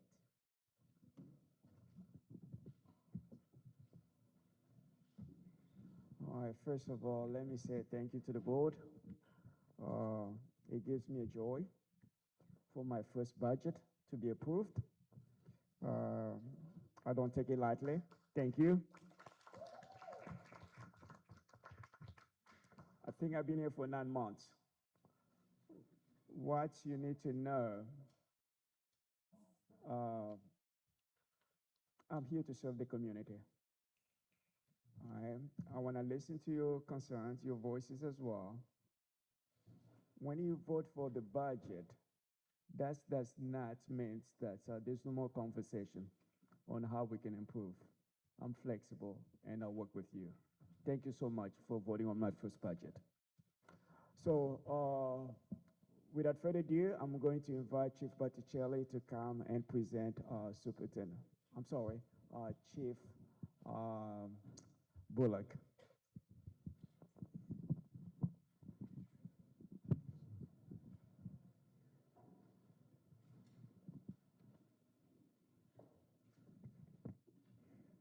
Good morning, good evening, esteemed board members and the listening public, colleagues, Dr. Mubanga. Myself and my colleague here, Dr. Laura Smolsky-Peters, we're here to provide the update on Guardwell 2. And we're going to talk to you a little bit about relative risk ratio and the data connected to this Guardwell and our district's ongoing commitment to equitable discipline practices. This presentation is going to focus specifically on disproportionality and long-term suspensions and the accountability measures connected to our board guardrails. While school safety and behavioral expectations remain critically important, we must also ensure that discipline systems are applied fairly, consistently, and across all student groups. So you might be asking yourself, excuse me, what is disproportionality? Disproportionality is the over or under representation of racial and ethnic minority or other subgroups in relation to their overall enrollment in the district. So Laura's going to talk to you a little bit about relative ratio. It's a little bit of a technical definition, and then we'll get into the data. Good evening, Dr. Mubanga and honorable board members. I apologize, I lost my voice today, but I'm going to do my best. Hopefully you can hear me. So in our there are several different ways you can measure disproportionality using your data. We've been using a relative risk ratio. I like to think of a relative risk ratio kind of like a seesaw. You want it to be at 1.0. That means your population and the number of students you're suspending are equal. When it tips in a different direction, that's when you start to get concerned. So when your relative risk ratio goes up really high above 1.0 or below 1.0, that's how you know you have disproportionality.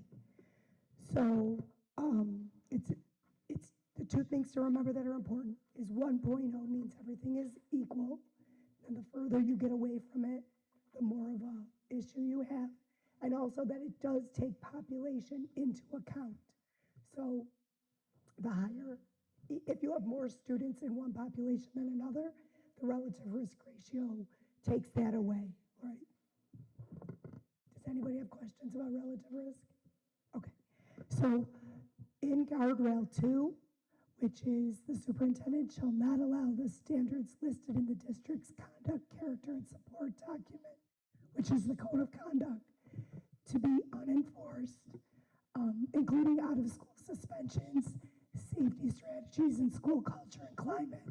The first guardrail, interim guardrail, is 2.2, which measures the relative risk ratio for African American students. Currently, we are at 2.53. That really means that an African American student has a 2.5 higher chance of being suspended than all other students combined. And then for guardrail 2.3, which is special education students, currently we have a 2.43 relative risk ratio, which means a special education student is also about 2.5 times more likely to be suspended than a general education student. Also on your report, you will see some things that we believe are going well. So the fact that we're even having this conversation here publicly is a thing that it means it's going well. We're looking at the data. We're understanding relative risk ratio. We have programmings in schools that address the need for alternatives to suspension. We have all kinds of SEL programs and rooms for children to reflect on their progress or their process, their behaviors, and try to recoup that learning time. But we do know that ultimately this is not where we want to be. And so as long as African American young men and students with disabilities or different abilities are suspended at the rate that they are, there obviously are gaps in access to instruction, quality instruction, and access, more importantly, to the necessary behavioral supports that would lend them to be able to make better pro-school choices. And so this is your report on Guardrail 2. And we are open for questions if you have any.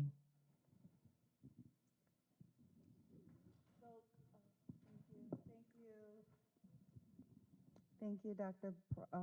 Prophet Bullock, and thank you very much.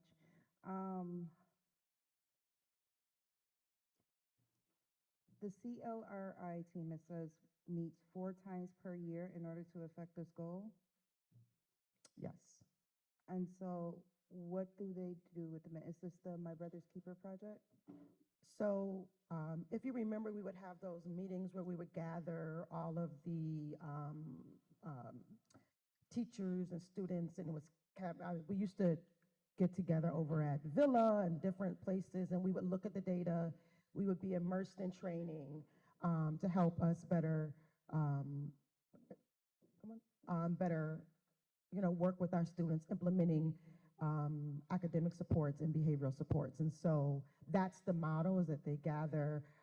The model was tweaked a little bit this year, but that's the purpose of it.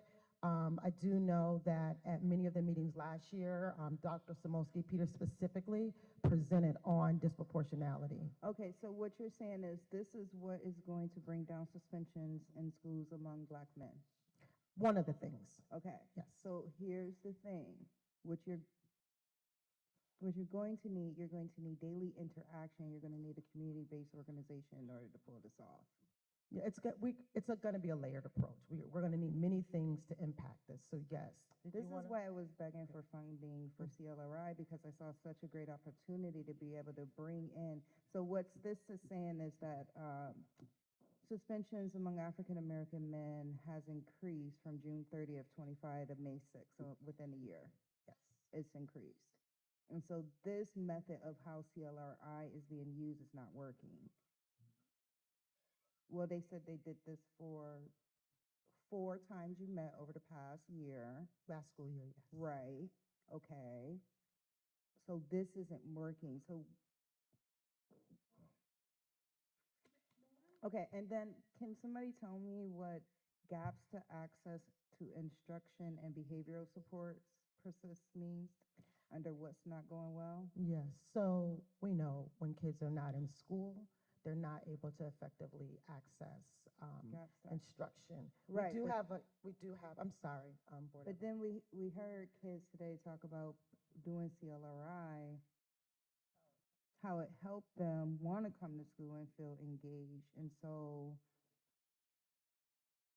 I just think there's a disconnect here in the fact that if we have done this for a year at the least, and we have seen an increase in suspensions, then maybe if we were to bring this information in a more consistent way in the schools in the form of a community-based organization, to where, because I was talking to Dr. Mubanga the other day, and I'm like, there has to be something, some mechanism in the school that is responsible for suspensions. It has to be a community-based organization, so that way when the child is acting out, the teacher can call somebody, the community-based organization, the surrogate, get the kid, do the programming, teacher turns around, and teacher works. The teacher is there to teach, not to really deal with behavioral issues.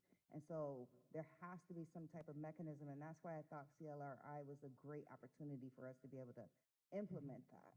But I'm just not seeing where implementing CLRI with 85% white suburban teachers to get young Black men to come to school and not get suspended. Yes. So CLRI is, number one, we know that we're pivoting, right? So we're pivoting a bit. So CLRI is one thing. Also, each school has teams. SST teams that are being trained in and CLRI practices, as well as other practices to help support students. We do know that our budget is our budget. We did what we needed to do. We're pivoting at the district level and at the school level. We will see an increased focus on looking at the data. We'll see an increased focus on training where there needs to be training, using community-based organizations, using internal SST teams, and you will see a groundswell, right? So it's here. This is also addressed in our strategic plan. So we know, myself and Dr. Brown, we are the leads for priority 2 in our strategic plan. We will be meeting monthly, monitoring, and that's one additional level of monitoring of this data, of the practice, and having conversations district-wide, and then pushing down to the building and teaching the buildings how to be more savvy and analyzing the data, tracking the data, and creating plans where there need to be to take quick action and pivot where it needs to be. Who would be conducting the trainings, and where does the Office of Equity and Governance fit in this? So as Chief Amos is coming up, it's truly a partnership, right? And so we know that this data tugs at our heart right now. It does not make us feel good at all. So I'm not here to sugarcoat anything. We are doing an intentional pivot at the district in monitoring, restructuring, training us district-wide, partnering together. We are the cavalry, right? And then we're also doing some intentional pivoting at the building level. Principals get training every month and on a myriad of things. And one of these things is how to look at the behavioral data. Make sure kids are in school, and when they're in school, making sure that they feel seen and heard. And that's some of the things that we're doing. But it is a layered approach that we're taking now. It is intentional, and we got to do it right away. Can I just ask you, Philip, because when you say that the responsibility to take that kid, I'm just thinking of a real life situation to where a kid acts up, teacher's teaching, who comes and get the kid out the building and get that kid programming as one, not to get suspended, and two, to kind of quickly rehab them and get them back into the classroom learning. And if we have major cuts in SSTs, then who is there? Who is the physical body? Because it seems like they would just end up getting suspended because only physical body is the principal to deal with the behavior in that moment. Do you want to step in? Good evening. So your question is, if a student is acting out in the classroom, what happens next? So in all of the training that you see, especially with CLRI, as well as in our Division of Student Support Services, we like to build capacity and make sure that we are supporting teachers to try to address the behavior in the classroom if possible. That's why when you see on the Code of Conduct, the different levels, level 1 is within the classroom. If they cannot address that, that is when they can call a member of the student support team, a counselor, a social worker, not typically the psychologist, but sometimes the psychologist. And that's why it's important to have check-ins and to have circle time so that you build those relationships and those norms, because you build that capacity. It's how you're greeting. We were at West Hurdle, I think it was, a couple of days ago for a principals meeting. It was wonderful. I complimented the principal and the teachers. They were standing there greeting the students, fist bumps. How are you doing today? I want you to have a great day. It's about building those relationships. And when every single member of that school participates, you see a change. We've seen it in so many of our schools. Our suspensions have actually reduced, but of course, the subgroup, we've got to work on that. Okay, West Hurdle has always been a great school. Definitely love LaFreya and Cecily Owens worked there. It's always been a great school, but it's also less African American men. It's a very diverse student body. It's a different vibe there than I would say like a East, right? So at a East, when two guys, African American men, bigger than the teacher, start fighting in the classroom, because this is who we're concerned about, where is the body? Who comes in with that de-escalation? Because I just can't see a security guard doing de-escalation. Maybe y'all do because I know y'all the best, but I just don't see it to where it's like de-escalation, programming, rehab, back into the class, no suspension. So that would be the goal. One of the things that we are doing moving forward is training in crisis management across the district. It's something we submitted to the OAG, but it's also something that we want to do. Can I just add one thing, and without taking away time from that teacher in the classroom? Correct. Because that takes away from the other kids who are in the class who need to be educated and have nothing to do with the fight. Correct. So the first responders, in addition to the security, would be the SST, as Sharon pointed out. But we want to train all of the security across the district. We want to train pockets of special ed teachers. We want to train everyone at the agency site at 27. We want to train a team at every building in crisis management, which would deal with de-escalation and prevention, which is the key. Obviously, there would be a second component with holds as needed, but the key is the prevention piece and the de-escalation piece. So we started with our TAs, and we Now, want to what bring you're that going to up. need in here, and I'm telling you this, you're going to need a cultural piece in there. Your problem is African-American men. You are dealing with a body who, and it's difficult when people who know themselves and know their cultures make decisions for people who don't know themselves and don't know their culture, you know? Because this is the piece. This is the piece that get them to understand who they are, to where they are poets, and they are this, and they are that, and they can focus on other things outside of what they would deem or term YN things, right? And so now we getting them to understand that you're changing from a so-called YN, nobody likes that name, to a young man. And so that piece right there is what you're missing. I mean, I'm sorry, 85% white woman from the suburb is not going to get this boy. You know what I'm saying? That Right. turnaround that you think So it is we're- without that cultural piece. We're training our paraprofessionals as well. We're training the team at the school level. They can decide who that will be.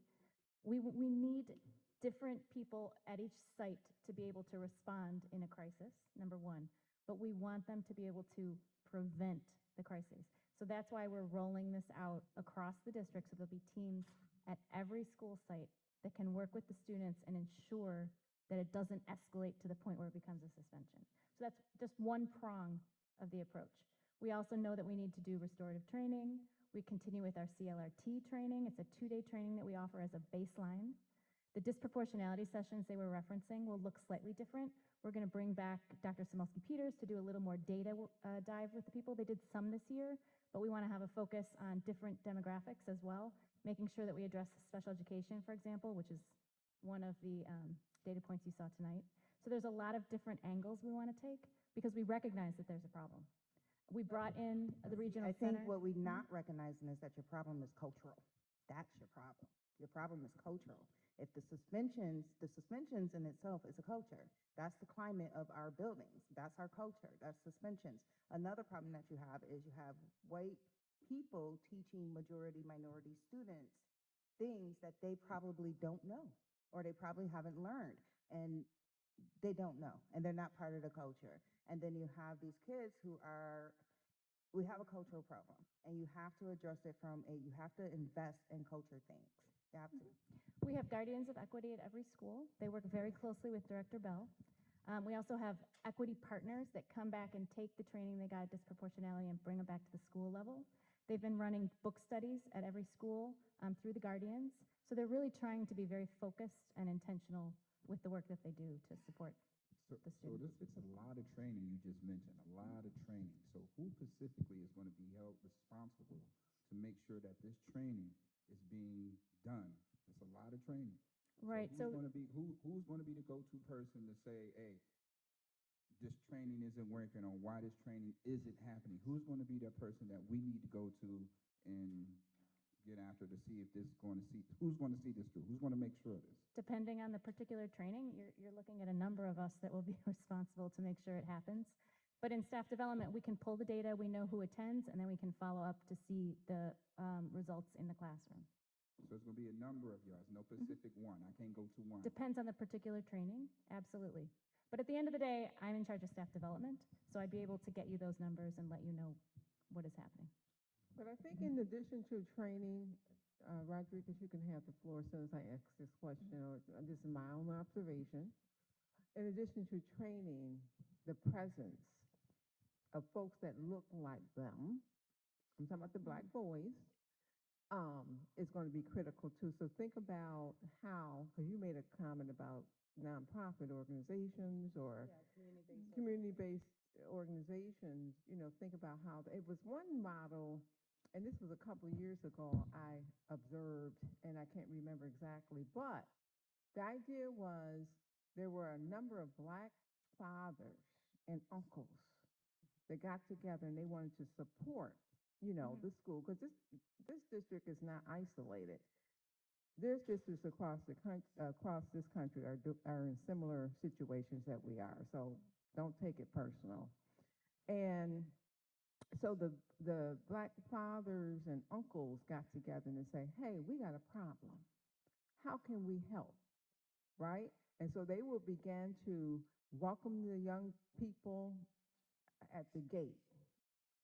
They would get on the bus, et cetera, et cetera. And what they found was the number of fights decreased, the number of suspensions decreased, and I'm going to find that article because it's awesome. And so we have to think outside the box because these numbers don't look good. I'm uncomfortable as well. When we talk about a year, we're going up. So we could talk about all the training. I think it's good. I think it's good to include, a collaboration, but it ain't working. All right, Rodriguez?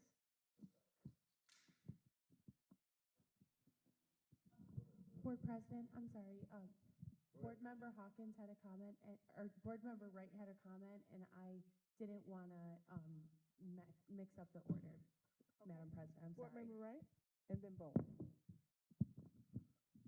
I had a question in regards, picking back from Board Member Hawkins when we asked who would be responsible or held responsible for these trainings. I know that you said that it would be several of y'all, but is there any way that we can have a point person that gathers all the data or is responsible for making sure these trainings are happening, or we can say this is the point person so we don't be confused on. I supervise staff development, so I would be your point person for collecting that data. So you would be the point person for all the trainings then? Yes, the point person to get you the data that you're asking for. Okay.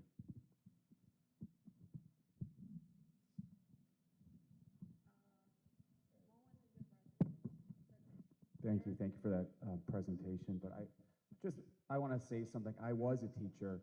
I've been in those situations, and when there is a fight, you automatically do want to suspend. I know you can't do that now. We have to find solutions of how to place these children in restorative practices. I also have another question for the board and for the administration here. Are we doing anything as a district to recruit people of color to teach in the Buffalo Public Schools?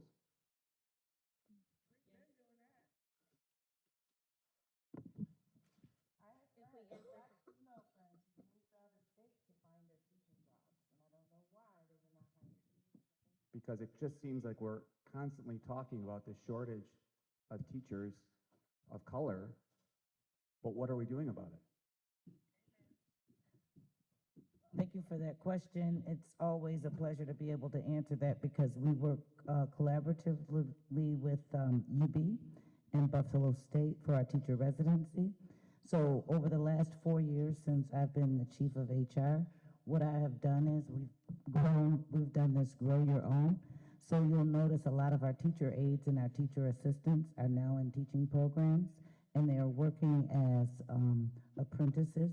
We have a $600,000 grant from the Department of Labor to assist with apprentices, which also will be those individuals of diverse communities, because we're taking our teacher aides and assistants that are predominantly of color and training them to become teachers. And so those numbers will increase over time. It does take time, Many of them may not have had a bachelor's degree to start with, so they may be starting from scratch. But then those that are with a bachelor's degree, it is a shorter period of time.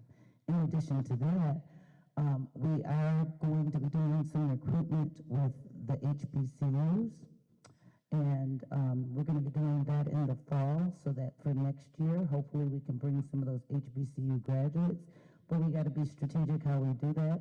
I can't go to every HBCU, so what we had to do is research and find where there's one HBCU job fair, where there's over 3,000 students from all over, 390 of them specifically from programs that are graduating in programs of education specific. And so we're earmarking and targeting that group. We're going to invest and go out there and try to recruit those folks. So we're thinking of multiple different ways, residencies, grow your own, as well as HBCU recruitment. Thank you. Board Member Rodriguez. Thank you so much. So I just wanted to touch on some of the language. Our students aren't just being suspended inside their classroom. They're being suspended all over the building. They're being suspended on the ground. They're being suspended before they get to their classroom.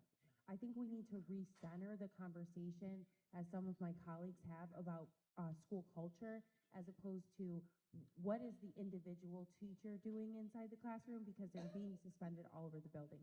For me, part of my professional and civic engagement is about food security, and it has come to my attention that some of our students have been suspended either in the cafeteria or as related to infractions that have to do with food. So whether that's, I don't want to recount some of the details, but I think for me, the point of the conversation is that I think my colleagues have alluded that our students have very complicated lives. And it's time that the adults around them and the discipline system reflect that. And if a student is being disrespectful or insubordinate, maybe someone should ask them if they had breakfast first before we move to suspension. And I would believe that you would all agree with that. When I look at the data, it doesn't differentiate which one of the suspensions are violent suspensions, which are nonviolent suspensions, which are dress code infractions or things that I would categorize as not reasons why I would want my students to be suspended. I had a young man come here and stand in front of the board and say he was suspended in one of my schools for kicking a basketball. So I think the time is up, and I'm very excited to see the passion behind some of what you're saying. But again, the numbers aren't relating to the message this district is giving the community. Board Member Zulik. Thank you. I do want to say, looking forward, we do need a culture shift. And looking at best practices at schools that are doing this and where it is working and where there are no suspensions, that is possible. So I'm just thinking about looking at other Big 5 districts like Syracuse. I want to look at this as an opportunity, I guess. The AOD, which we didn't start yet, is a roadmap, a 4-year roadmap. It's part of our strategic plan, but it's same situation. There was a lot of disproportionality in Syracuse. The Attorney General investigated. They got an AOD, and they were able to dramatically reduce their suspensions.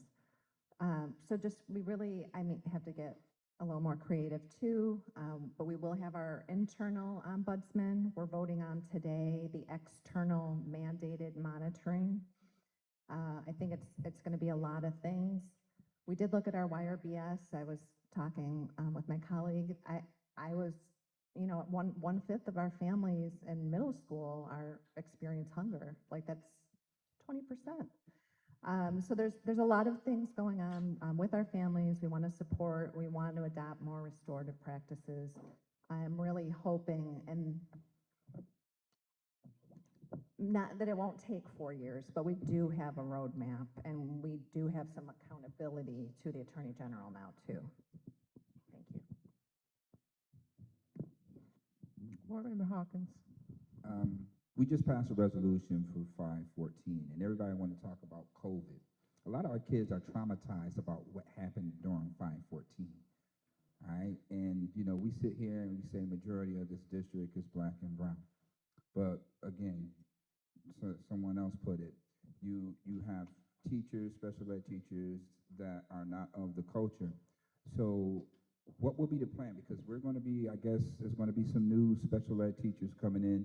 So what would be the plan to make sure that's equitable, you know, in reference to that hiring? Because we need more people of color in those positions rather than, you know, the opposite. You're talking about the agency setting? Equitable. The So, agency or just in general special ed? in general, how is that going to correlate? If we're going to be, you know, hiring, how is that going to be equitable? What's the plan for it to be equitable? We're going to hire 100 per se special ed teachers. Where is it going to be equitable at for our students? What's the plan there to make sure that it's equitable? This is more of an HR question than an Ann Botticelli question, but we do have a rigorous interview process. We have a continual posting up for special education teachers. We do have teachers applying to the new agency setting as well for those 4 classrooms and the behavioral specialist and the social worker position. We recruit actively at the universities in the area, and actually Joe Blaisdell goes further afield because we do know that we have a shortage of teachers in special education. So it's something that is very much at the forefront of our mind. But you got partnerships with equity and governance, right? So that would be a part of her. That's a new department, yeah. Yeah, so what would be your plan going forward with that, Chief Amos? Well, actually, Can I just ask Ann right quick? I'm sorry, before you go, Chief Amos. So you said that the hiring process was very rigorous, and I'm just wondering if we are weeding out a lot of black and brown people during that rigorous. Are you part of all of the hires? No, I don't sit on the teacher committee level. Okay. But I just want to keep we that in actually have mind. a that shortage sometimes- in the district, so we're looking actively to find teachers to fill those positions. And social workers too, because Social when workers you as well. have somebody, especially talking about your business and what happens at home, you definitely want somebody who can relate. Mhm. No, I agree. And the programs that Mrs. Holly McGee talked about earlier do actively recruit candidates of color. And we've gotten a lot of really good candidates from those programs. And I know there's a lot of black women in social work, a lot of black women in social work. So, okay. So, what I wanted to explain too is that we do prioritize, we want to make sure that the teachers that are in front of our children, you know, look like our, you know, are like our children. However, I know, that doesn't always mean that that's the best person, and No, I know. that's right. That woman right there? Yes. Highly, highly qualified in what she does. That's So right. I understand that it's not always the That's right. case, but representation does matter. And when you have the AOD the Attorney General suing you and saying you have a race problem, then you still got to look at it as that. Totally Is agree. that also part of why we don't get the people of color? Because does the union have something to do with hiring? Absolutely not. Absolutely not. That's false. So what you have to look at is the schools that are locally in our area, right? We are targeting UB, Canisius, and Buff State. But what we're doing is we're taking some of our own staff that are paraprofessionals and trying to enroll them into their programs because they have low enrollment. There's low enrollment across all of the different universities when it comes to people wanting to go into the field of education. So that is one of the things that we deal with. And then when you talk about social work, there are a lot of social workers, but they go down the clinical route as opposed to school. So you have 2 different types of social workers. You can be a social worker that's clinical, you want to work at Kaleida, you want to work in the hospital setting where there's probably more money, as opposed to going in the social work, which is the school route, which means you have to have a New York State certification. So that's where we run into some problems. And sometimes, you know, we do recruitment where we'll say it's transferable. You know, we'll go out and talk to people, and if I see people at my church and they're social worker clinical and they're like, I want to go into the schools, I help them get working with BOCES and things like that. So we do always take phone calls to help people transition and help them become certified if they're not already certified. And you may see some more people of color in some of the charter schools. Some of the charter schools have different stipulations than the Buffalo Public Schools. You must be New York State certified in order to be considered a classroom teacher in Buffalo Public Schools, whereas in some of the charter schools, you don't necessarily have to have the certification. So sometimes that's some of our competing factors where we are held to New York State Department of Education standards because we are a public school. So. But I think we still need to look at that charter model as to how they kind of do have a more community feel.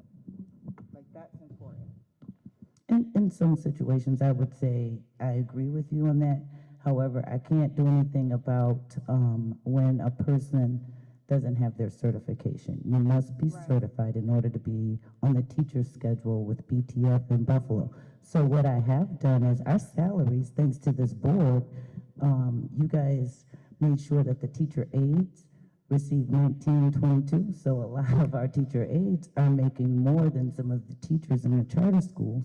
So what we have done is they're out there tonight. Actually, my staff are out right now at a charter school recruiting staff from the charter school to come to Buffalo Public Schools. So they probably home now.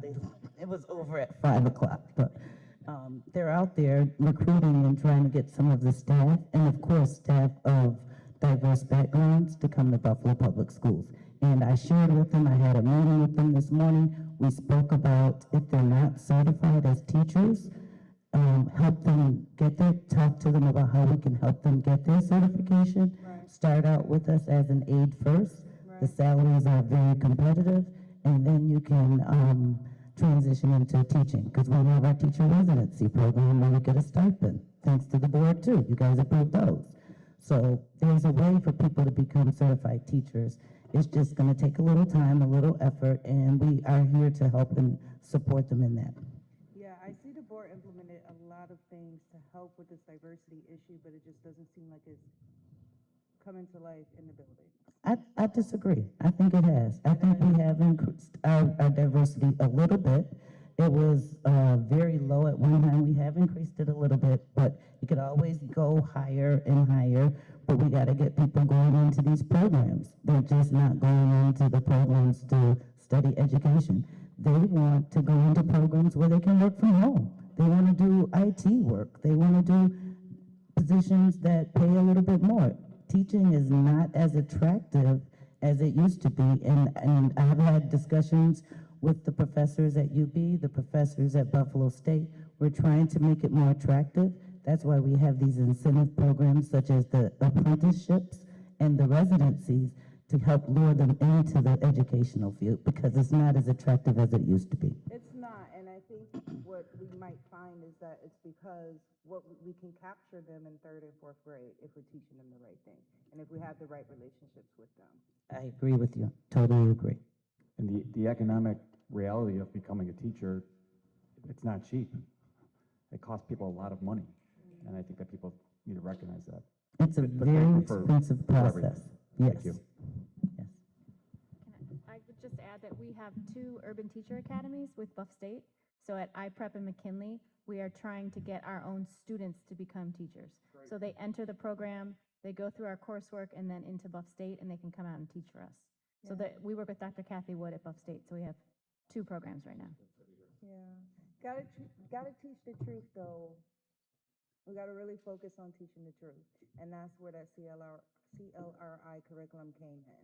You know, you can't. There are no two histories in this country. There's one history, and so whatever we're teaching that we had to come up with a CLRI is a problem. We need to figure out, and I think Ann, you're very, very smart. We need to figure out how that curriculum can actually just tell the truth, and then you can capture those kids in 3rd and 5th grade, because you're teaching little Black kids about the lady who developed, who found out about DNA, right? You're talking about scientists, Black scientists in this country who these kids can feel proud of. And so I just feel like I had such a disconnect in grammar school because all I learned about was white history that I never even thought about being a teacher. I don't want to go. It was terrible. It was horrible, you know? And so Gotta tell the truth, gotta tell the truth, got to get that curriculum to tell the truth. We're So that very way- excited that we're reworking our social studies curriculum K to 6 because it's a perfect opportunity to do what you're talking Yeah, about. but CLRI has been in this district since when? 2019? Yeah.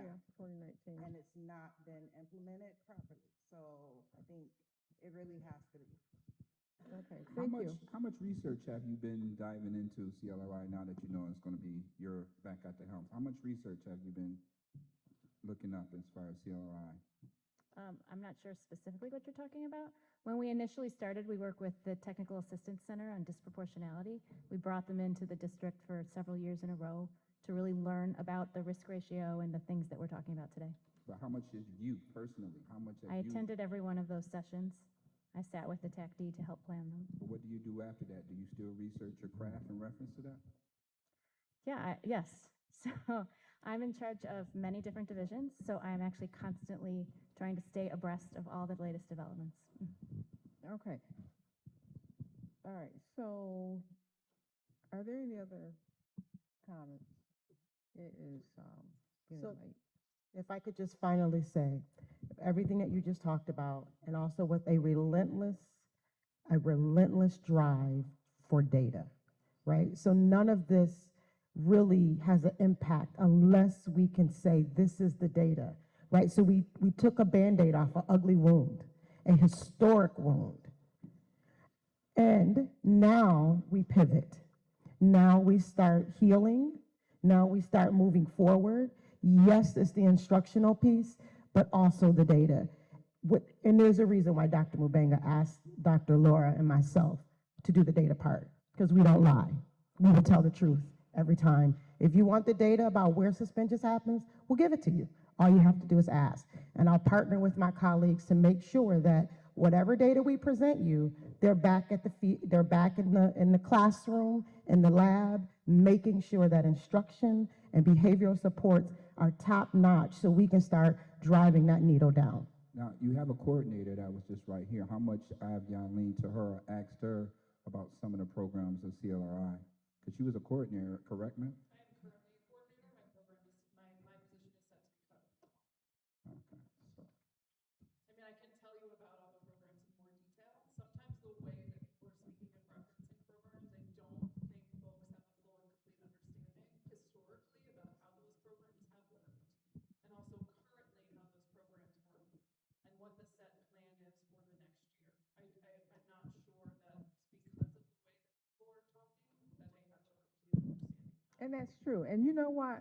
I think at one of our future work sessions, as an educational support chair and probably student achievement, one of the two of you chair people can have further discussion about how you have moved forward with this the suspensions, right? All right, thank you. All right, so with that, thank you guys. Dr. Prophet and Dr. Samoli Peters, you are wonderful. You always give us the data. They will do that. I did want to just throw in there, so about the 2.3, there was an increase for special education, but next month, Chief Botticelli is going to come for the student achievement work session and talk to us about the Special Education Autism Committee and this comprehensive autism support framework, because we all don't know what they're doing for adding supports for the classroom and the behavioral support. So I look forward to that decreasing too.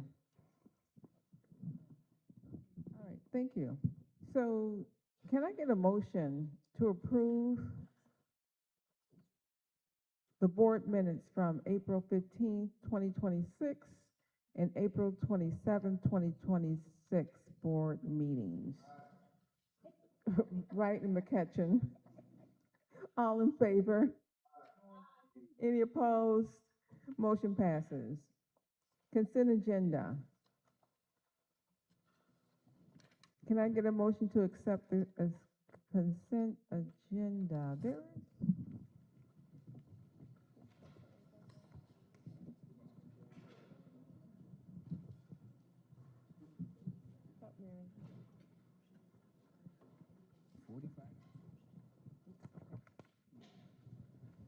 Can I get a motion to accept the consent agenda? Bowen, McCutcheon, all in favor? Any opposed? Motion passes. So here we have an exception list.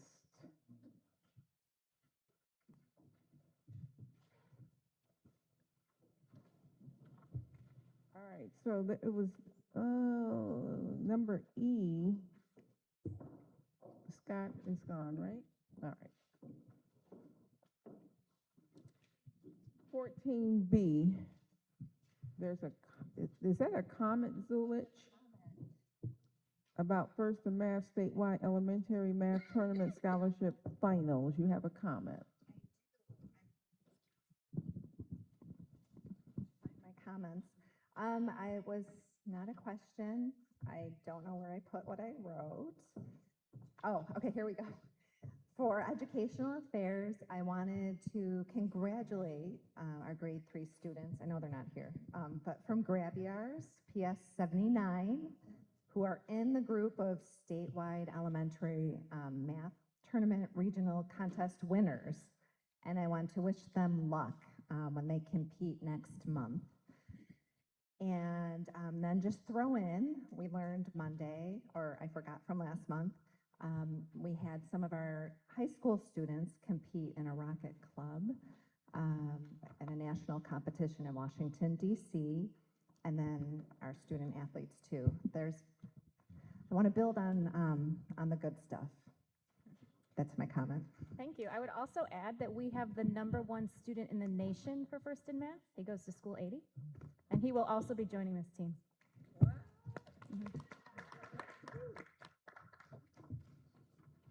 think I'm staying up here for a few of these. Thank you, and would that student be posted on our website so everybody know about him? Where's Jeff Hammond? There, okay, you're gonna take care of, all right. Yeah, that's good news. All right, thank you. And then, 17W. 17D,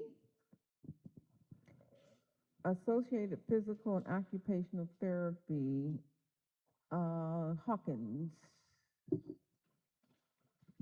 long as we had this contract with occupational and physical therapy services, how long we've been contracting with these? This contract is new, but we had them previously. I don't know the number of years.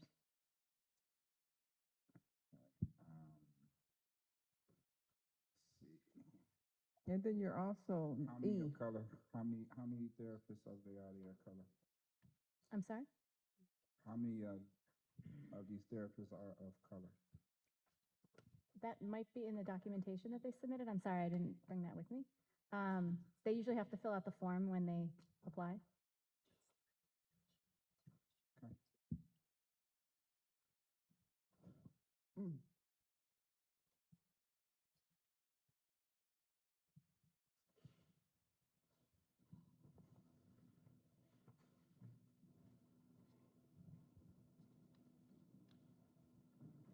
So where we at next?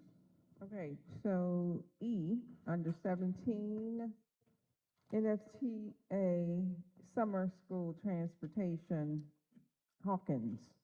Yes, can you be a little bit more elaborate on the transportation for summer school at NFTA? So we've had a contract with the NFTA for many years. We provide transportation both ways to and from the summer program for our high school students using the NFTA. They run specials for us as part of the contract, so that it's easier for the students to get to school and get from home. Okay, and that's at all programs, that's all schools? For the summer hubs. Not at the middle school, that's Yellow Bus.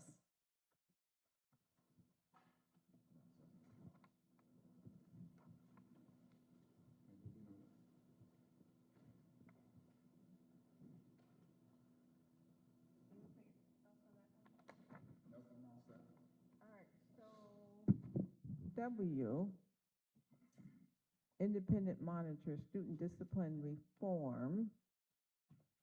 Comment by Zulich? Yeah, I just wanted to lift it up that we are hiring an independent monitor. It is an expense, but it's going to be worth it. Then I'm just going to throw in for D. My daughter gets 3 physical therapies a 6-day cycle and OT, and they are exceptional therapists. We've had a great experience.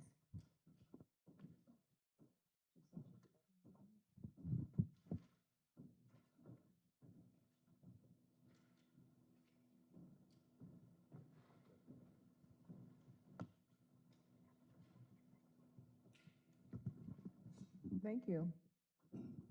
All right, so moving on, we're kind of getting down to the finality. Line F, Eaton Office Supply, purchase of furniture for the Language Assessment Center and Central Registration, Hawkins. Yeah, 44,000 for furniture. What kind of furniture? 44,000. I believe that they're buying furniture to make it more of a welcoming center. So when families come in to work with the language assessment team, they might be there for quite a while, depending on how long the line is, depending on how much need they have for translation purposes. So we're trying to buy furniture to make it more accommodating for the families, as well as replacing some broken desks and things like that. Where is Central Registration located? Ash Street, 12 Ash Street. 33 Ash Street? Mhm. Okay, I was just there.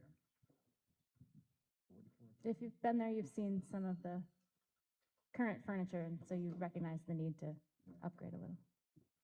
Yeah, it's a little old and outdated there. Okay. That's for the whole building or just that specific? That's actually just for the multilingual assessment team, and the families coming in to meet with them. So we keep a number of resource cultural aides that speak the top languages in the district. And so when a family comes in and if they identify on the home language questionnaire that they speak a language other than English in the home, they would meet with our team. Sometimes we can translate for them right there at the center. Other times we have to use language line depending on what the family speaks at home. But it can be somewhat of a lengthy process. So it's important to make sure that they have the right accommodations. Can we get an itemized list on what's being purchased for 44? Sure. I'm on, sir. Okay, so you're up again, Hawkins. I. Lux Sporting Goods.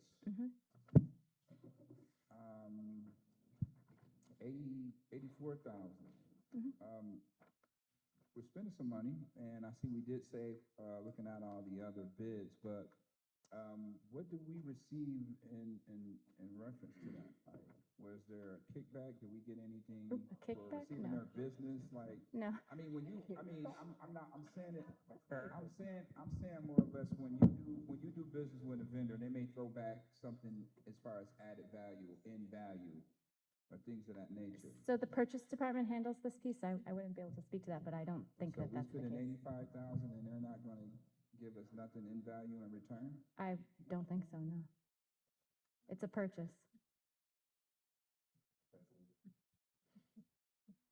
I don't know. I mean, when I've done business dealings with sports companies and we spend an excessive amount of dollars, then they'd say, okay, we're going to give you 5 or 10% in merchandise where you could do whatever you want to do. If I want to give my staff extra sweaters, whatever the case, that's what they give you in return of doing business that way. That's what I'm saying, in value. I think procurement law for New York State would probably prohibit some of that. No. Okay. You know, over the years, I've been a board member longer than Hawkins. We've always, that kind of thing, you talk with your contract. This is a contractor, right? It's Lauk Sporting. Yeah, it's just a purchase.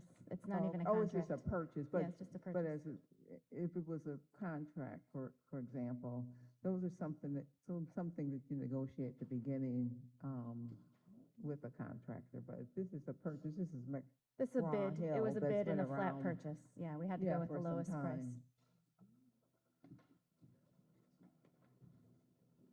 All right, moving on. We have E, 2026-27 Buffalo Public Schools General Fund Budget. Rodriguez? She made her comment. You good? All right.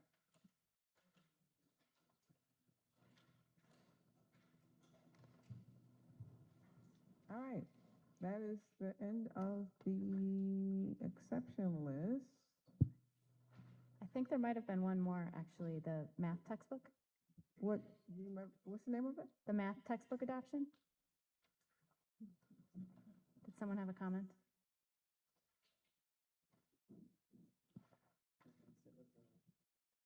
Maybe. 18Y? Okay, 18Y, sorry about that. I thought we just talked about that one. McGraw-Hill High School math textbooks, Hawkins.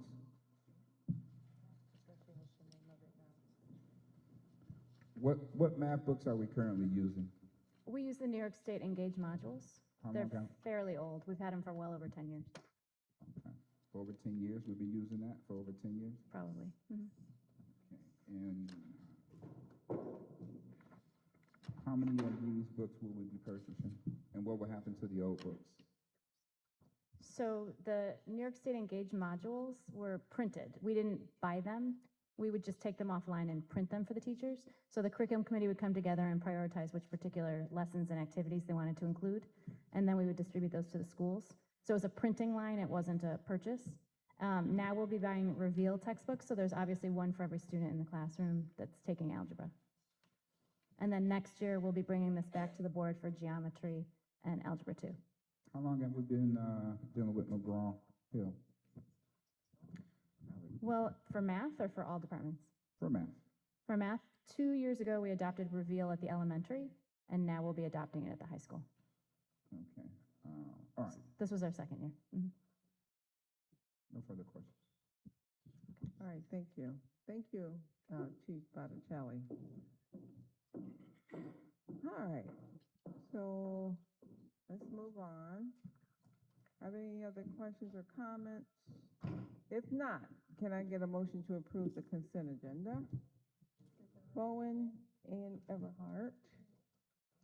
All in favor? No. Oh, I'm sorry.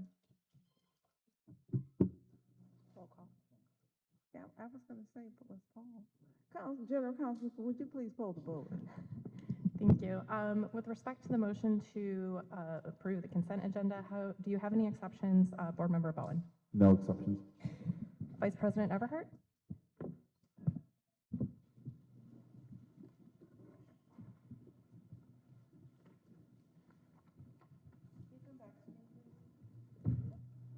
Board Member Hawkins?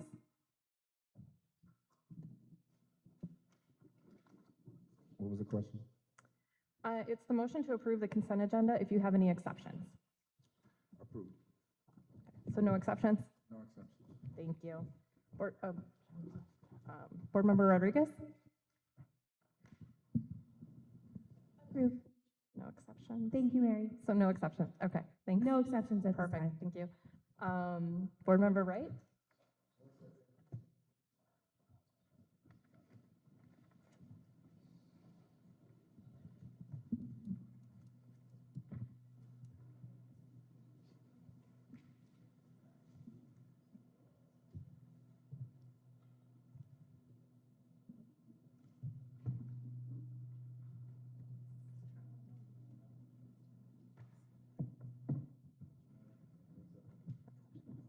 Vice President Zulich? No exceptions. And President Evans-Brown? Exception. 9C, line 2, 9D, line 1. And Vice President Everhart?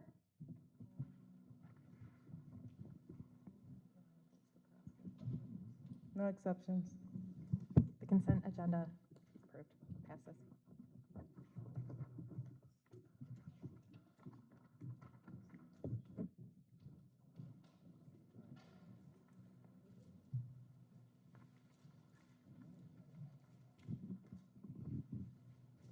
You good? Can I have a motion authorizing the district to fully settle a proceeding pending with the New York State Division of Human Rights under case number 10226679 in the amount not to exceed $35,000 and the restoration of sick leave time. Bowen and Zulich. All in favor? Any opposed? Motion passes. Can I get a motion to authorize the District Office of Legal Counsel to commence litigation for breach of contract, failure to perform, and/or other appropriate causes of action against any and all appropriate parties, including I can pronounce that, Sicoli Construction Services, Inc., and/or the surety company that issued the bonds for the work on the Bennett High School front stairs and plaza reconstruction. Bowen and Zulich. All in favor? Any opposed? Motion passes. Okay, bereavements. May we stand, please?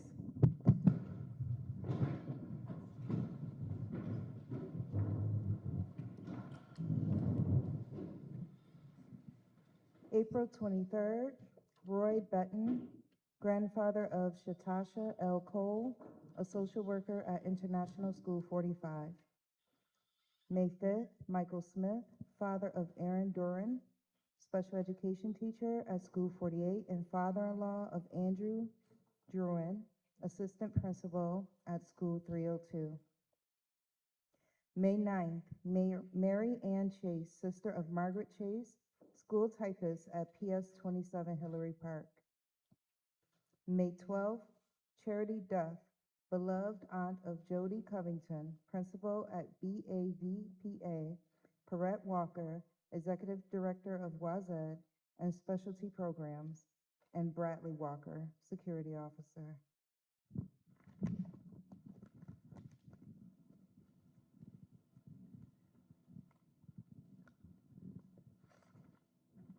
Do I have a moment of silence, please?